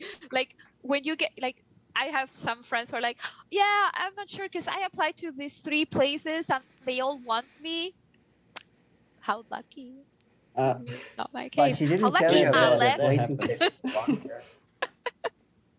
That happened as well. It's hard when you need to reject a place that you want to work. For me, it was really Yeah. hard to leave It's really Blue Sky hard. to go to DreamWorks, and for me, it was really hard to reject some places to accept the Riot Games job. Yeah. So Yeah. it is also, it's like the other side of the coin because they do the interview, they're waiting for an answer, they give you the offer, and you're like, I don't want to say no, but I can't. So Yeah, exactly. that's a good problem to have. Yeah. So one of the questions that we had that I think it's kind of important, do you have any advice for networking if you're more introverted, especially when like their workload gets heavy, they're at class or at work, it's like hard to stay in contact with people? No, it's like you I'm should gonna like talk a little bit because I need to leave now. I have Yeah, another for sure. appointment. So How dare yeah, you. just yeah, Sin is gonna kill How one Another of the stream. members No, of it's my Yes, okay. another family. stream. It's okay. Yeah, You're allowed. if you're an introvert, I mean, I feel like the animators, at least 60-70% of them are introvert that I've known. So just, and especially when work is like getting like a lot of workload, it's hard to interact with everyone. So just try to be nice, try to be a little active, posting your work or asking for feedback or giving feedback. You don't need to be like super friends with everyone. It's hard, it's tiring for some people just to talk with other people, and I understand how it can be, but just try to like be present whenever someone posts something. You try to comment, try to be around so people at least remember like that you're there, and then your work, just like make up on your work, because if you're not very extrovert and very nice to everyone, people are gonna remember less you if your work is not standing out as well. So just like focus on your work and try to be present and try to like talk to people. Not everyone, you don't need to be friends with everyone. It's very tiring to talk to a lot of people. But cool. Well, that's it for me, guys. Thank you so much for inviting. I'll come back Thank you again, for talk about coming. interviews and talking about Yes. whatever else people ask. And And I'll see you one day we guys. need to get you as a guest feedback giver. Oh yeah, just send me the stuff and I'll do my bad drovers. We're Have gonna a good one. Thank you so much for Bye, coming. Alex. Bye. see. We're gonna Bye, switch Alex. over and then we'll switch back real quick. I need to Oh. like fix the layout. Okay. Your name Yeah. is Alex now, Ayoub. I'm Let me- Alex again. That's good. Yeah. Everybody loves my shot. Like I remember like working on La Vie en Rose, like where the girl was like standing and singing, and It's it so was good. super. It's so good. I know it's so good. I'm so. We're back. I And think it's also, better like, than any shot that I've done in theater. Yeah. It's Also, like- yeah. It's Same. so Like, inspiring. Yeah, like Yeah, attention so to inspiring. details, and the fact that it doesn't have any dialogue whatsoever. It's just like subtle. I think that's and why it's subtext. good. That's Yeah. why it's good. Like I'm like a big fan of pantomime. I don't like doing like working on like dialogues because usually the actors take most of the credits, So like people when they see the animation beautiful, it's like, oh, the actor is so good and like that. So takes the credit. But like if you like you do pantomime, like especially if a character doesn't talk and you like make it super good, super like people loves it, people will start to ask who made that, and you can get the credit, all of the credit for yourself. That's why I Yeah. love pantomime. So I have a few other questions that we can talk about, Sure. but I wanted to give my 2 cents also on the how to network when you're introverted. Like I think that a lot of people when they see me, they think that I'm very extroverted, that I'm not shy. That's usually the vibe that I get when I meet people, especially in person. They think, "Wow, I'm actually very introverted. I'm shy." And it took me a long time to get to Learn. where I am right now. I have a friend who we used to do Skype calls back in the day, and I couldn't even speak in front of the camera. That's how shy I was. Oh wow. So yeah, so my recommendation for anyone who's struggling with this and struggling with networking is literally like just do it. Just do it. You know that Do gift? it! Do it. Shia LaBeouf. Just do it. Do Because Yeah. yeah, because honestly, is that fear that you may have internally, even if you don't understand that it's a fear that you have, the it's spotlight effect. irrational. Yeah, it's irrational, and the more you do it, the less hard it's going to be. So yeah, exactly. yeah, so for example, for me, going to Animation Mentor, having to show my reference to people, and people's actually seeing my body moving on video, talking with people on camera. And for example, if you're studying, let's say your class ended, maybe stay online for a few more minutes and chat with those people. Create a If they're Discord there, group. of course. Yeah, of course. I mean, don't talk alone to yourself. That's kind of hard and weird. But for example, how did I met Dan? I created my journey through AM is not very straightforward. I had skipped a class, went straight to class 2. You skipped the class? Yeah, because I already knew I skipped animation a class little bit. as well. No, but hang Class on, one. because then I learned from what Nico did. So I skipped a class, did class 2, went to class 3, and I ended class 2 with a really nice grade. But when I went to class 3, I was like, I don't know how to animate. Oh, really? I had anxiety attacks. Oh, wow. And yeah, I literally quit animation, quit AM. And after a year, because I told AM, keep my money. I might use it. Keep my money and I will come back. And Sure. so I came back and I was like, you know what? Like Nico said, I think I know what I'm doing. I don't. Let's go back to class 1. And when I went through AM the first time, I didn't have friends at AM. Nobody, I was like the same was Alex was saying. I wasn't talking with anyone. When I went to the group meetups, I wouldn't really maybe show to give feedback, or wouldn't give my feedback myself. So this time I was like, you know what? I'm gonna do it better this time. I'm gonna force people into friendship. So Oh, I started really? creating. Oh my I god, I feel created- sorry for those That's why we're guys. friends. Oh my god. Like, I you created planted the Facebook seed. groups. Yeah. Yeah, I created Facebook groups and I invited everyone from class. Every single day I would message, not every single, but like every week I would message people from my class and be like, hey, I have this Facebook group in case you want to join. And the group got bigger and bigger and bigger, and it started having people from other classes like Dan. Dan was a few classes after me, and we started having kind of like even this weird family dynamic. And that's how I started getting into more an easy networking and an easy way of dealing with all of this like introvert persona that I have, because I figured out, okay, what's my easy way to communicate with people online? I prefer online than in person, because in person I struggle. You I can't am very disappear shy. like in person, like in online. You can like just close the camera and you'll be done. But in Yeah. real life, you have like, oh, I can't like just disappear now. So Yeah, it's and easier. online you can type and then delete if you're like, oh, I'm not sure. So find whatever works best for you. Is it Yeah. like texting on Discord? Is it on video chat? Is it in person? And promote that to yourself. It's like, oh, okay, there's this Discord group for, I don't know, anime school. I'm gonna join it and be there, be present, read what they are and reply, and just basically it's like 101 how to make friends. It's just talking about things you like. Oh, did you watch that TV show? And that's networking. Which It's not TV show? just making Dirk Gently. Oh, I recommend it. see. Oh, cool. Yeah. It's basically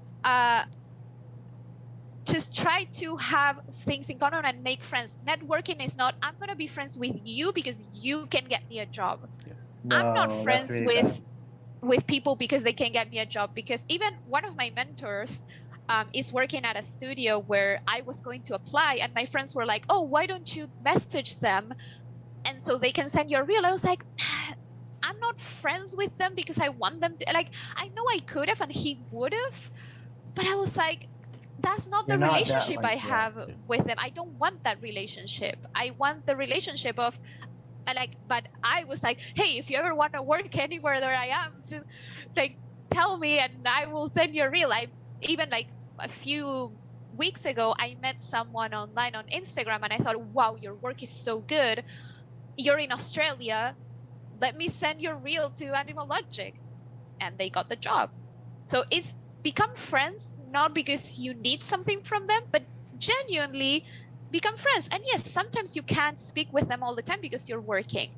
That's why texting on Discord is easy, because maybe you have 5 times, you read something in the chat, you type it out.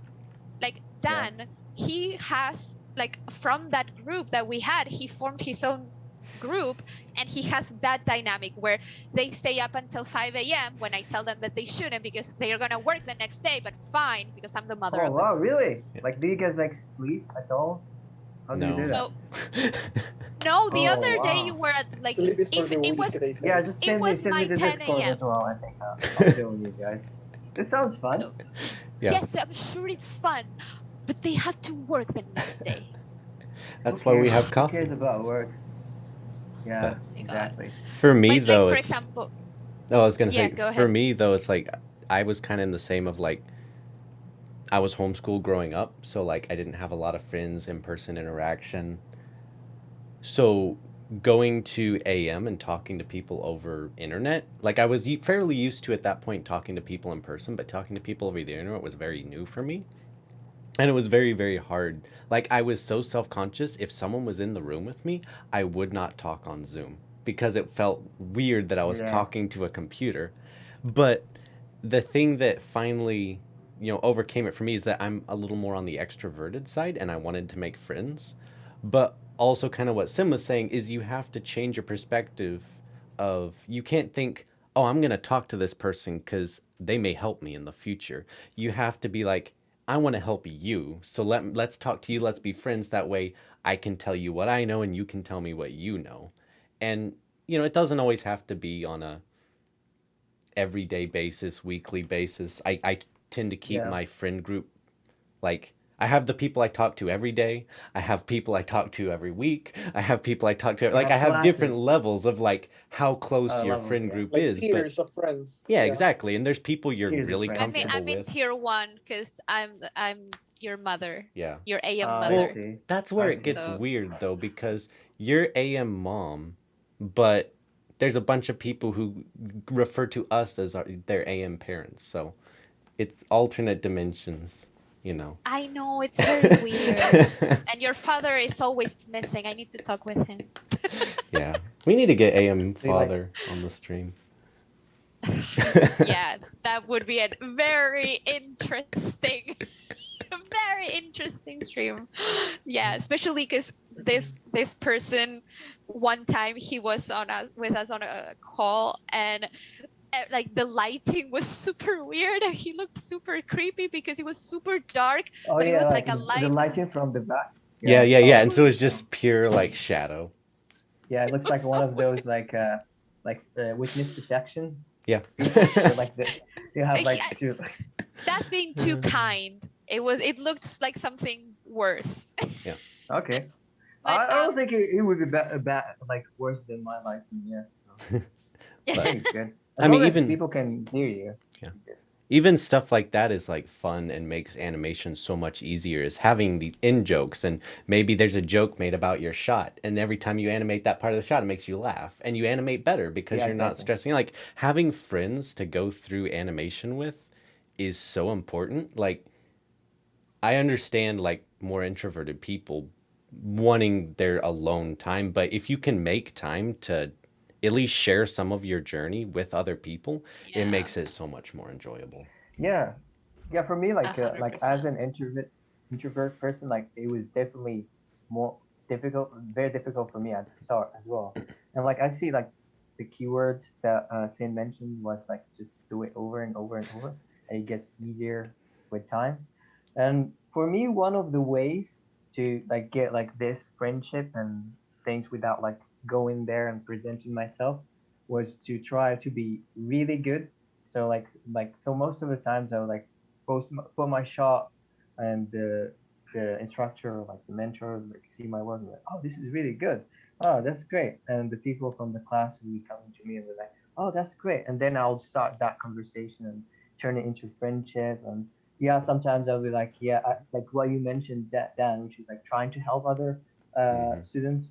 And like I had like a friend, I was like, okay, I'll just do drawings for him, and like he showed it, and the instructor like he was like struggling with his shot over and over and getting the same note again and again, and I sent him this draw over, and he did it, and it's like the instructor was like, oh, this is looking great. So this like become like a really close friend, so he came back to me and like that was super helpful. Yeah. And like after that you start to build this like special bonds with Hmm. certain people, and these people will get will have your back. Like, so whenever like you need something, they'll try to help you. They're like, why are you still there? Why don't you just like come and work with me here in the studio? Yeah. It's super good. It's Yeah. super nice. And the main thing is you need to be nice. If you're not a nice person, this is like animation is not for you. And word travels Yeah, fast. the industry is super small. Yep. You meet the Uh, same people over and over. yeah, and even like events like Nico was talking before about CTN, like Nico and I were talking before, but I think we started talking more even at CTN because we Yeah. were there. And like for example, when we were at CTN, we decided how can we do this cheap? Oh, let's book up an Airbnb that fits 20 people. So there were Oh, 19 that's of It cool. us, was it was madness. Oh That wow, but has it yeah. worked. that must be super fun. I guess. It was It was so really great. fun. It was really great. I Yeah. I miss it so much. And we made really good friends there. Like I already knew some of the people there, but I became better friends Yeah. after being there. Or also make friends because like Nico and I is we have an extra bond because of where we're from. We even have a chat group with another friend from Argentina, which I should actually message him. I haven't messaged him in a while. Yeah. Like, where is he alive? You should And it's message like, them. I think he is. He yeah, is. it's Yeah. like, oh, the people from the south, and we were talking because it was us from like the Yeah. three And from we all AM did. from the south. And also we always bonded over getting like rejected because of immigration things, so it was like Yeah. okay, another one. And then whenever one of us got like a job overseas, it was like okay, one, like we are like the score is 1 to us and 0 to immigration now, so like the score Yeah. is getting like Like uneven now but favoring us. Exactly, but we have so like, and we're also like, oh, another rejection. Yeah. It was so that's something that you also can do. And someone was saying contacting mentors after the term is over feels so awkward. I think we can all talk about this, Dan, as well. I know you're a mentor, but for me, I talk to my mentors during the term. I don't like wait until the end and then I start messaging them. I start talking with them as I go and yeah. slowly build that relationship. It's not like suddenly one day to another, oh, now I'm going to befriend you. Because for me, It's that doesn't feel natural.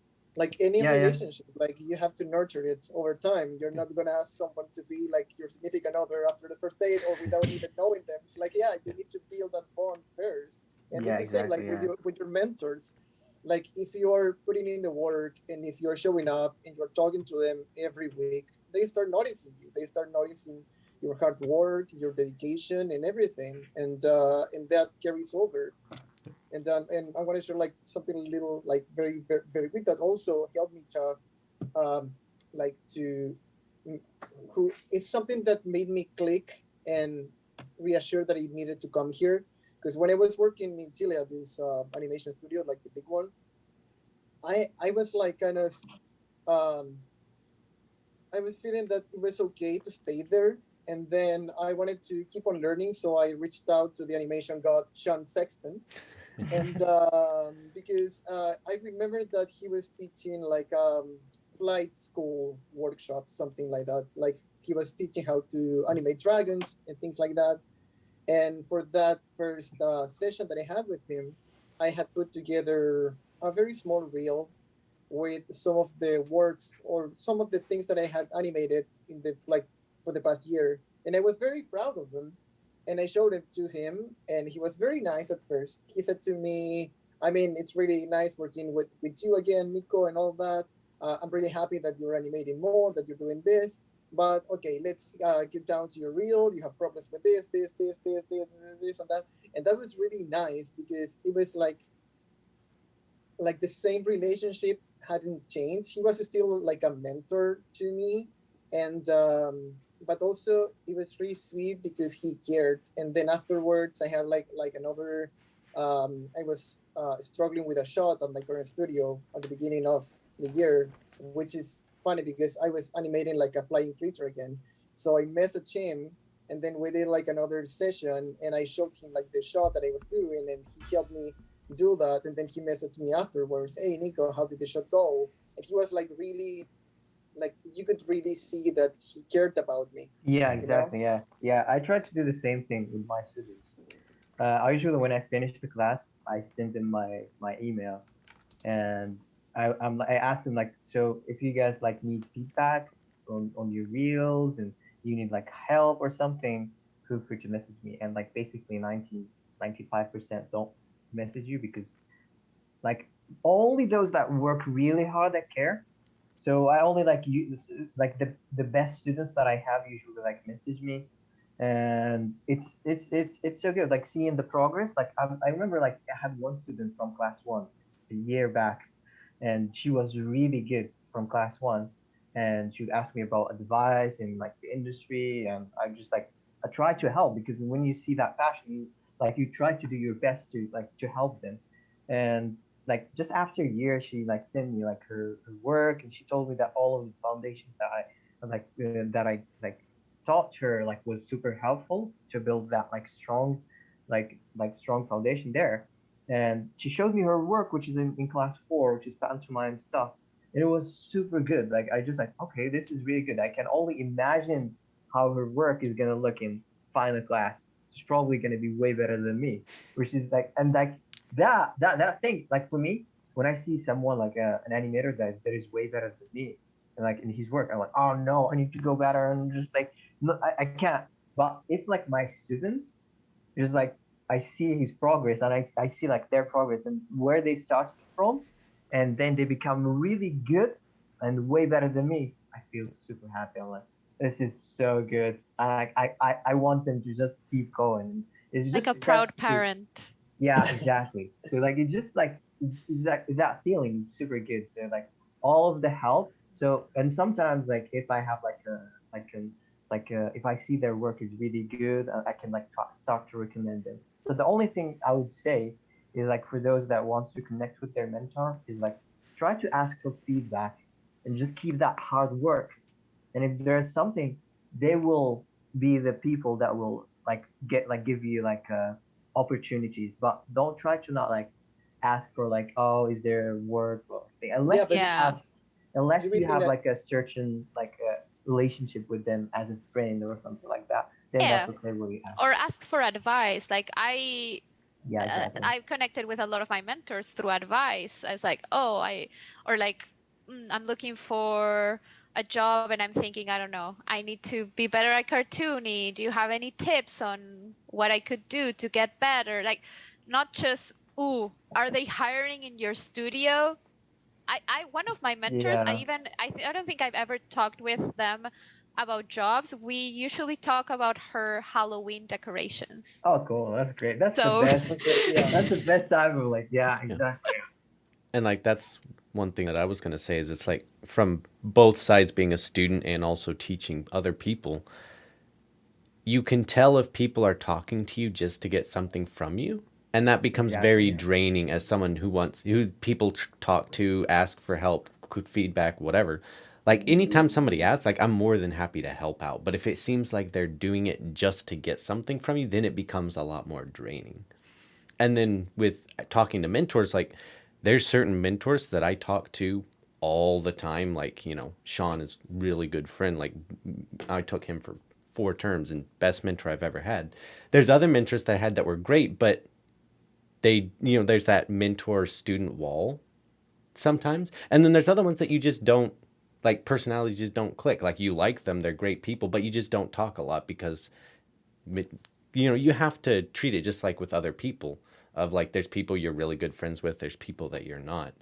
And the main thing is, you know, ask them how their day is. You know, don't just be like, Yeah, hey, Yeah. feedback, give me stuff, right? You know, be like, hey, how are you doing? Like, Yeah. how's work going? Like, hope, you know, how are the kids doing? And like all that kind of like ask them how they are and be genuinely interested in how they are. Don't just approach them being like, give me things. And that also goes for just talking with anyone in general, just talking with other animators. I'm a bit upset sometimes because I get messages on Instagram. They don't even say hi. They don't even say, how are you? Literally, I have Okay, one feedback. person who, no, Feedback. not fit. No. Oh. They Recommend always me. yeah, they always message me, is Axis hiring? Oh my Is god. Oh, Jellyfish God. hiring? I'm like, I don't know you. I Yep. don't know who you are. And first, you didn't even say hello. You didn't ask me, how are you? How is your job doing? I reply because I believe in being kind to everyone regardless of how they treat me. But I don't like how they're treating me because it's like, I'm not your recruiter. I'm not your personal recruiter. I'm a person. And I also don't have to reply to you if I don't want to. Yeah. So you be nice to people, be kind, ask them how they are, like Danny's saying. I like how like you're getting Yeah. very angry. Because I am. Oh, Because this like- person, like a few months ago, they messaged me like, are they hiring Axis? And I'm like, hello? Oh, And I God. look back through my previous messages because I was like, maybe I know this person and I just forgot. And I look and all the messages The that I got same before were, message over again. are they hiring a jellyfish? I- Are they hiring here? Are they hiring? I'm like, Oh my god. dude, I'm a person too. right Like- after Kana dropped, like I was getting like so many messages on LinkedIn, like, is Emberlab hiring? Are you guys hiring? I love Kana. Like, not even like, hi, how are you? It's just, are they hiring? Please recommend me. I want to be a job in games animation. It's like, Yeah. no. Like I understand the feeling because when I wanted to be an animator, I was also wanting to get everything, but I never had that thing of begging Yeah. people because like Alex was saying as well, and you guys were saying, your work needs to speak for itself. Yep. If it's not good enough, like you were saying, if it's not good, you're not gonna. And we had a question here that was, can I still get hired if I'm unexperienced, still studying, have weak shots in my reel? Abroad, most probably not. I'm sorry, I'm gonna be 100% honest. No, No, I you think need you can. get something. How? I'm just joking. How? No, the thing is like, Because I yeah. tried. Like, Uh, think of it as if you change like the shots for anything, that would you be able to get a job at any industry if you don't have the experience? I mean, maybe if you are unexperienced and you're still studying, yes, for sure, for an entry level position, you can get it. But if you yourself think that your shots are weak, I mean, there is some. yeah, exactly. Yeah. I mean, like the imposter syndrome is in every one of us, but at the same time, And like not in you me. need to know. I stopped it, so like I don't have it You anymore. stopped it? Oh my god. Yeah, I was like, I don't care. Like one thing is like I'm super mad about Sam. She said like, oh, Ayoub is one of the best people Axis, please take out the one of the best. It's the best. It's the best. Yeah, exactly. It is, Yeah. Axis. No, you know why? Because I do have someone that is the best, and you Really? no one can Now compare. you're not gonna be my friend anymore. So okay. I'm No, like, you okay. are gonna agree. It's Nick. Cynthia Right, Lucy. Oh, Nick. No, Yeah, Nick no, is no, really no, good. no. There's this So, guy Nick- called Nick. Yeah, he's really good. He's Really the good. he's just the best. I'm sorry. He's the He best. is the Okay, best. I'll be the second. You'll be the on that. The second. second best. Okay. The second best. I'll take that. Nick is actually really good. So I'm just gonna give him Nick that. is too good for us. Too good for Yeah, the exactly. world. Yeah, exactly. There wasn't. Yeah, Nick Giorgio. Nick Really gorgeous. Jojo. Nick. Yeah. Maybe. Gorgeous. Yeah, he has a really nice beard. So like Yeah. there you go. He also has like, if you see him, it's like a very scary vibe because But he's super he's nice. shaved, he has the beard, he looks tough, and then you start talking with him and he's a marshmallow. Super. He's like the Yeah, nicest exactly. person. He's really nice, yeah. Me and him, we got to access the same day, and like we were like, okay, we were pals because we didn't know what the heck to do because the project was all over the place, and we had to know how to use stuff. So it was super nice as well. Yeah. Yeah, and also he's super humble. You tell him, Nick, that shot was really good. No, it's terrible. Everything I do is horrible. Yeah. Like, You know, the you're too imposter British. syndrome. Yeah. Yeah. Yeah. So we had a really interesting question. Have there been any big cultural shocks or misunderstandings that you've had to get through when working abroad? Culture shock. Like for me, my culture shock was when I was living in Morocco. When I got here, I felt like I was in home at home because I was like, yeah, this is great. Like, yeah, you get like once you like get to a new country, new culture. If you're like used to like the whole like industry and everything feels like at home, feels natural, and it depends on your like culture. So if you're like more traditional and you're not like that, you could definitely like see some stuff. For me, it's more like the food. The food is super different. So I'm like, I have to try different brands of like juice. I'm like, okay, so every time I try juice, I'm like, ah, this should be good. I try it, and it's super bad. So I went one time. It was like, the also just said it's just juice, and okay, so this must taste like it's just juice. And I try it, and oh my god, super bad. But the food, you get used to it. You get used to For it. sure. So like, Yeah. that's the only culture shock. For me, it wasn't that much. Like for animation, since it's pretty much the same all over the world. Like working at MPC wasn't really that different from working at my other studio. The only difference was like the magnitude. Like it was kind of funny because the moment that I walked into that animation floor, I saw 90 people there, and they were all animators. And just that floor alone was 3 times bigger than the whole size of my previous studio. But other than that, like when I was looking for an apartment here, you know, in Chile and in Argentina and in all South American countries, the way that you greet people is either with a hug or with a kiss on the cheek. And then I was like leaning for the kiss, and people were like, "What are you doing? This is my personal space. Get away from me!" And now, like, I don't think that I'm ever gonna reach for the kiss ever again. Like, with COVID and everything, like, I ended up liking like keeping my distance with people. So when I go back there, I'm going to be like, please stay 2 meters away It's from so me. weird when you go back. What happened to me when I went back after a year in New Zealand? People would come to me to kiss me on the cheek, and I was like, Stay away. because I was so used to, and I was like, "Hi, everyone," and they're bye. like, "Wow, rude." I know. Yeah, Wow. it's so weird. I think that's the biggest cultural shock, that it depends on, like you're saying, where you come from. Nico and I come from very similar cultures, but the food, oh my god, I miss so many things, and even the taste of, I don't know, Bread. eggs, bread, Yeah. Meat. fruit. Well, Yeah, everything. exactly. Yeah. Yes, it's It's like just not the a hit same. and miss. So like some stuff is like, oh, it's great, and some stuff, oh my god, this is not what it is supposed to taste like. Yeah. Yeah. For me personally, I've always been a fan of England. I've been wanting to live in England since I was 8. No joke. When I was 8, I was like, I want to move to England. Of course, I couldn't, but now I'm here. So I was so ready. I was like, my body's ready for this. So I didn't have a really big cultural shock because in my brain, I was already British. So, yes.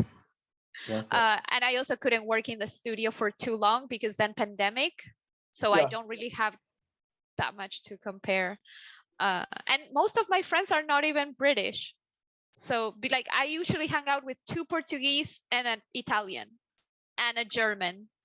Like most of That's them are Mariam. not Yes, she's super German. like they're Yeah. and like none of you like Dan is from the US. So if we go to this, like out of the 4 of us, he's the only one from there. So Yeah. yeah. Oh, Is that like apparently Aaron is saying that if we like is, Asian food, we would love Vancouver. That's good to know. is like I just saw the chat. Is Aaron there on the chat? Yeah. Hello, Aaron. How are you? He was working with us for like a couple of months and just went away. Yeah, Yeah, like he was like, he's, "Oh, I he's have super a good as better well. opportunity, and I'm Yeah. leaving for something better." I mean, well done. I would have done the same thing. Hopefully, Yeah, Axis is not seeing this interview. Yeah. but I mean, come on, Ed. Like, he went to a way better place, regardless of where you were. Like, Yeah. yeah, it's not even about Axis. Axis is really nice company to work for. They're very nice. Like, Yeah, super nice. yeah. So I think we have a few more questions to go through. Some of them are very different, very similar, so I'm not gonna go through all of them.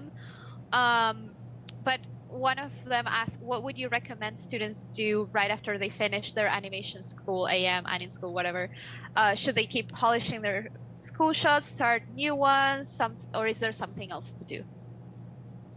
In my experience, what I did after EM, I took a small workshop at Anime Squad, and then after that, I tried to work in my local industry. I worked at it for about a year before landing my job here, and I think that was really helpful because AM does give you the tools to really polish up your shots and all that, but having the chance to work within a team and all that, that gives you some other tools that AM doesn't give you. Like, you need to know how to work on a schedule. You need to know how to address comments that come from the client. You need to be able to have your mind, like to have an open mind in relation to changes that might come your way. Sometimes you're working on a shot, maybe you're working on a spot or whatever, and then there's one thing that happened to me. We were working on so I was hired to animate one project, and then they changed me to another one. But it wasn't using Maya; it was using Cinema 4D. So for that show, for that commercial, I had to learn how to use Cinema 4D first, work with super slow rigs, and then with an animation style that I wasn't really familiar with. And then we had meetings with the clients and everything, because the way that when you work in advertising is you have the client, and then you have, or at least how they do it in Chile, you have the client. Okay, so this was for a trash bag company. So they had a creative team. This creative team reached out to an advertising agency, and the advertising agency reached out to us to take care of the animation steps or whatever that needed to be done for that. And all of our meetings was with the agency. And then one day before launch, we had a meeting with the creative team. The creative team approved it, but they didn't show it to the client. They didn't show it to the owner of the company. So we turned in the final project. It was also, this was for Teletón scene. It was for a big charity event that happens every other year in Chile, where people go and they give money to charity to help people who are disabled kind of thing. So with Yeah, that money, not a small thing.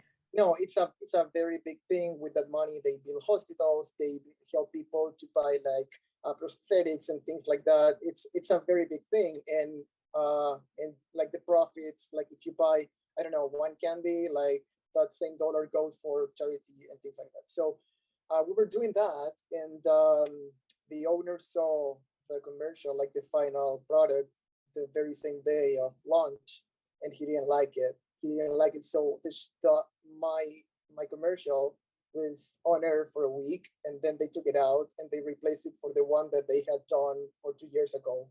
And that really hurts you, and that really hurts you because it's your work.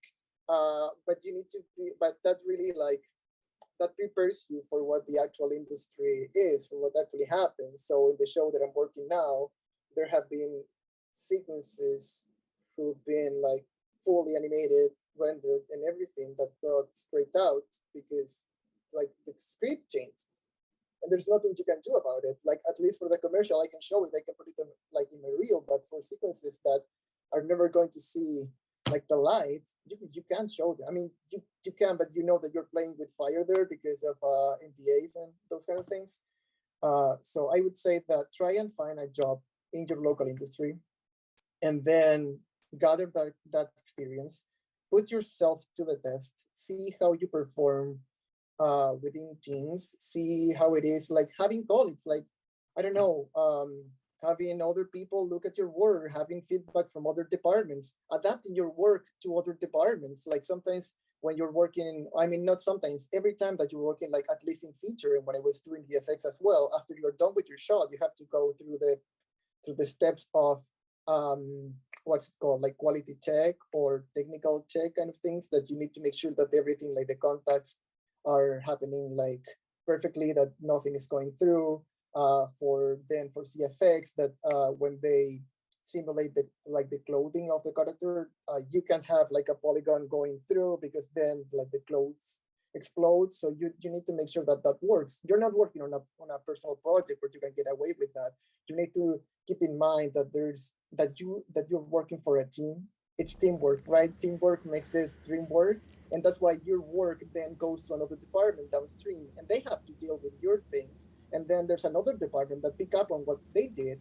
So it's like it's kind of a community, right? And you need to be prepared for that. So by doing that on a small scale, you'll be ready to tackle on bigger things later on when you get hired. Not if, because you're going to get hired. If you do the right things, you're going to get hired, and you're going to be prepared for that when that happens.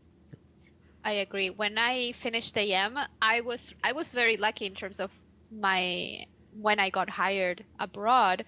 But my original plan was, okay, I'm gonna send my reel. I actually did. I sent my reel to a lot of studios in my country, and I was like, okay, I'm gonna get as much experience as I can until like I am good enough and I have enough experience for a studio abroad to be like, oh, okay, now we can hire you because you have what we need, not only in terms of reel, because sometimes they see your experience and they're like, oh, no, you're too junior, even if your work is really good. So it's like, don't be afraid of, like, don't dismiss your own country just because the industry is not good enough for what you're aspiring to be. Like Nico is saying, getting the work, like for me, I didn't get into the animation industry as soon as I finished high school. So I already also had a lot of experience in terms of working with teams, leading teams, and all of that also helps when how to approach a job, how to approach job interviews that we were talking about before. All of that, the sooner you can get into that, the easier your life is going to be. And for me, it's final thing. Oh, please. Go ahead. I was gonna say it's okay, all. So...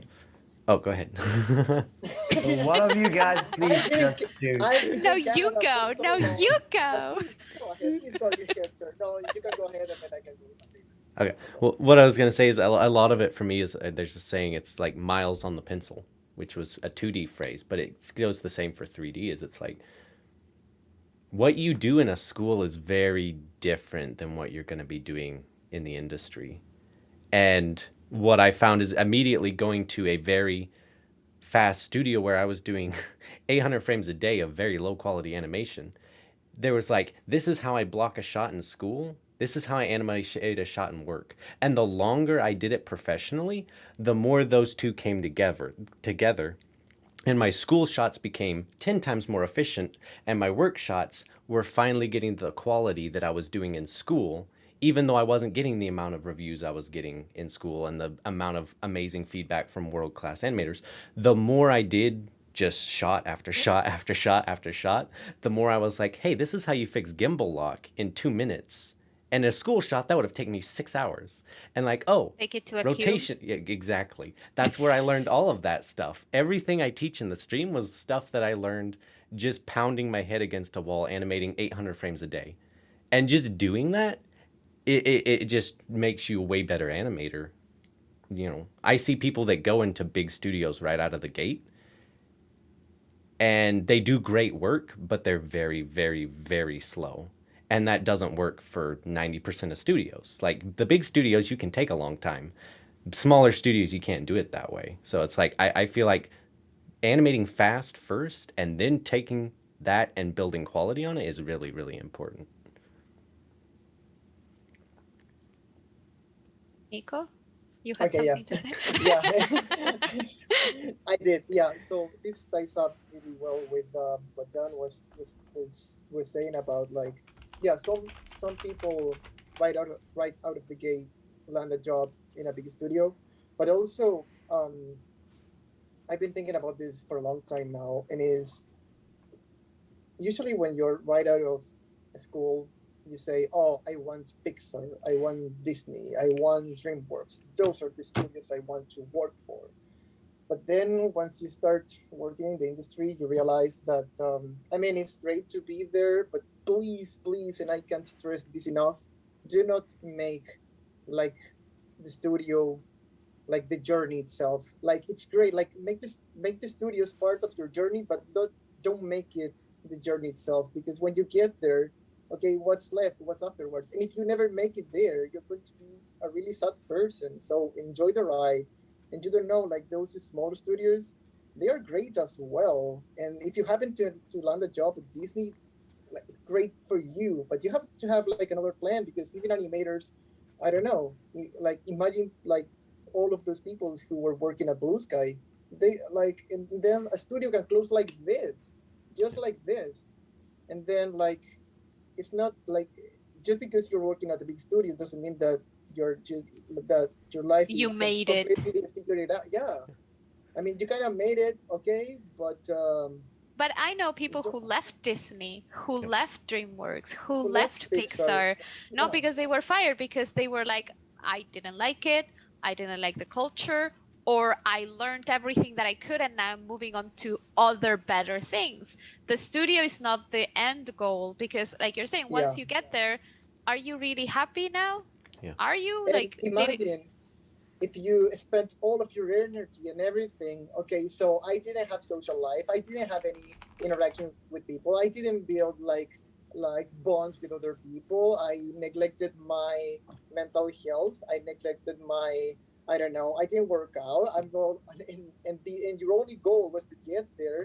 Then yeah, you get there, but maybe you didn't pay that much attention to all of the other aspects of your life that needed that attention as well. So it's like the same as when you're playing like a role playing game and you throw like the dice and then you assign the stats to each, like assign like values to each of the stats.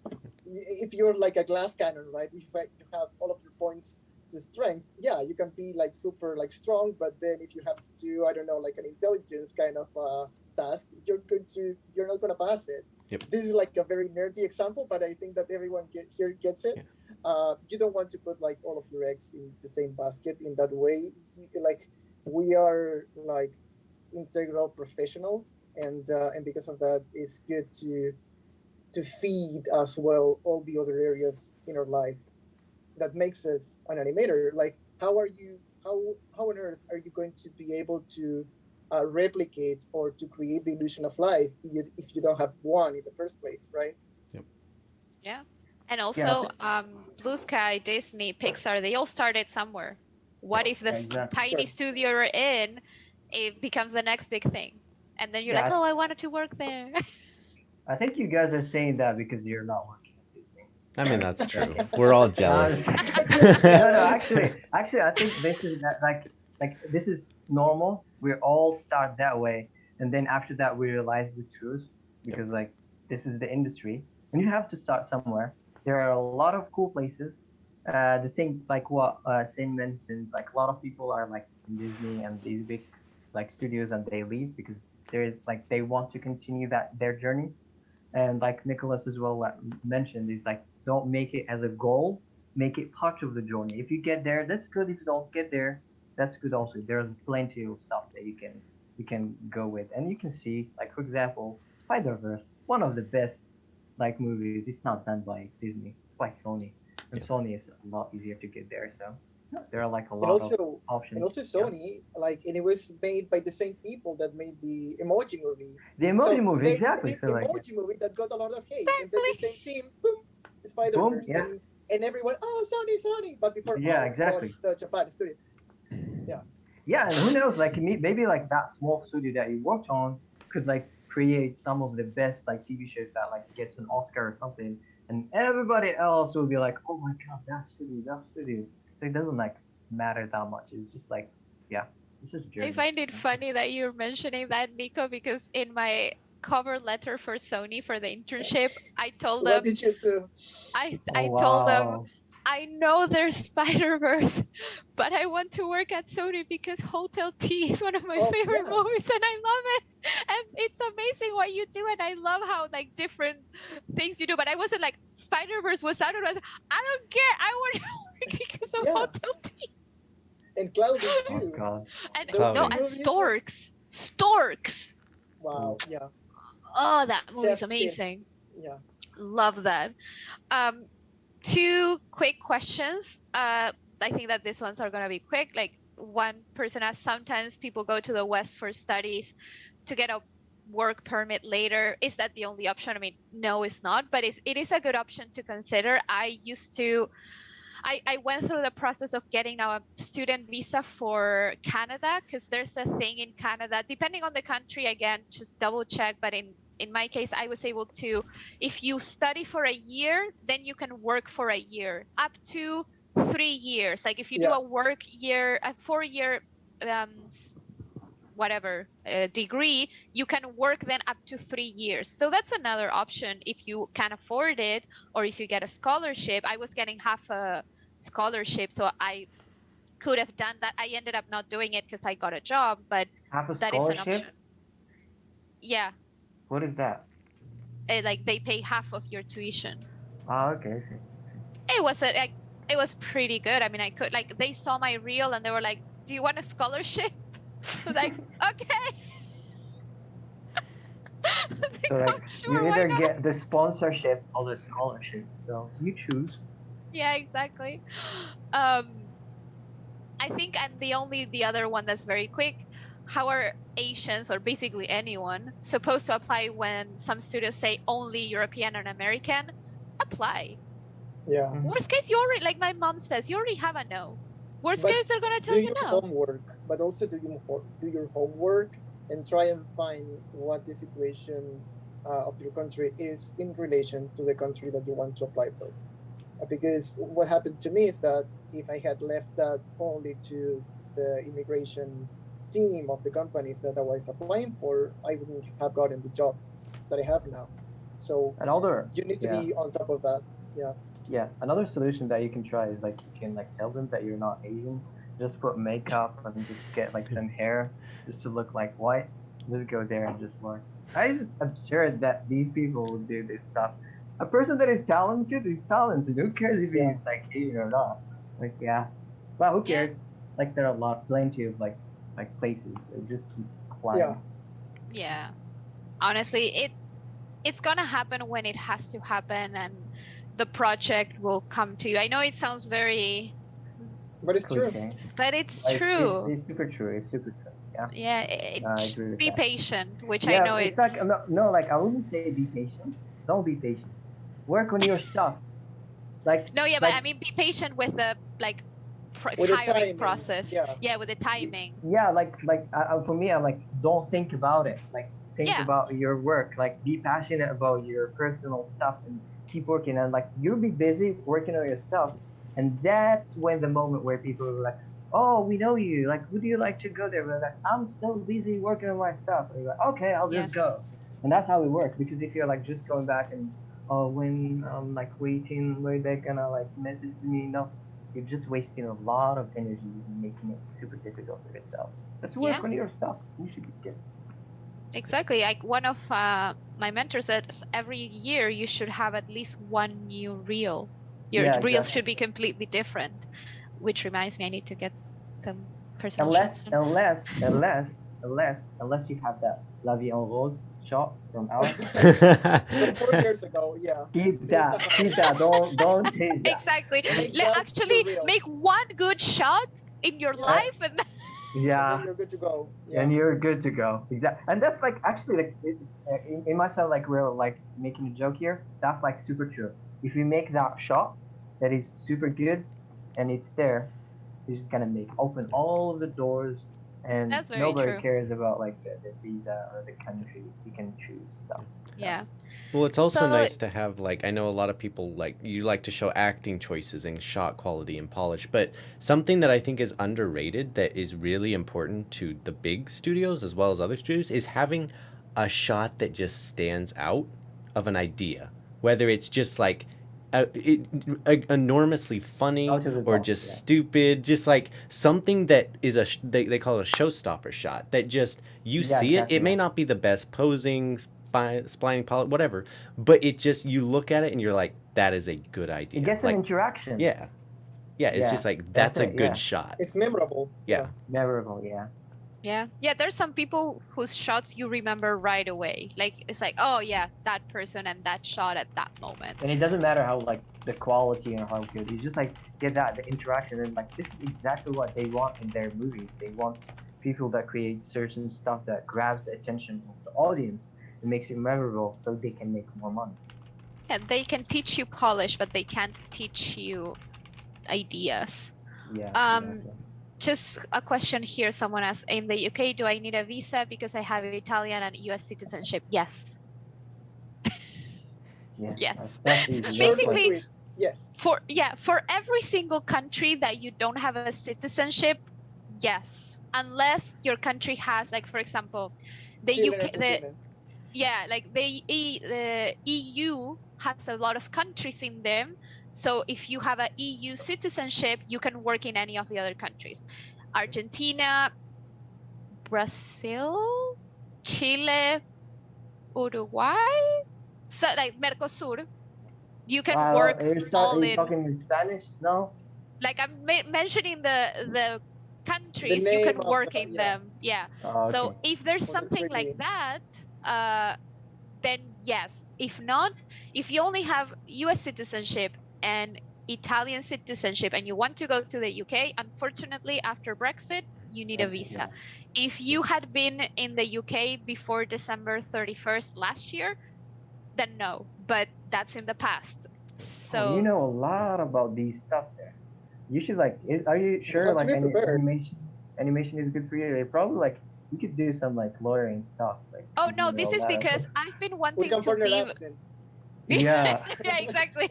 I think that the same with Nico. I think that the both of us wanted to leave our country so bad that we had been looking for ways to get, like, I used to know the Gov UK laws Oh, basically God. from the beginning till the end for about 10 years of my life because I was expecting them to change them so that I could finally go. They never changed Yeah.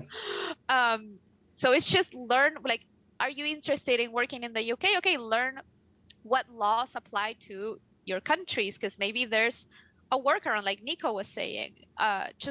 Depending on where you want to go, learn it. I never cared about getting into the US because I know it's really hard. So my goal was always the UK. I would enter the Gov UK website every month.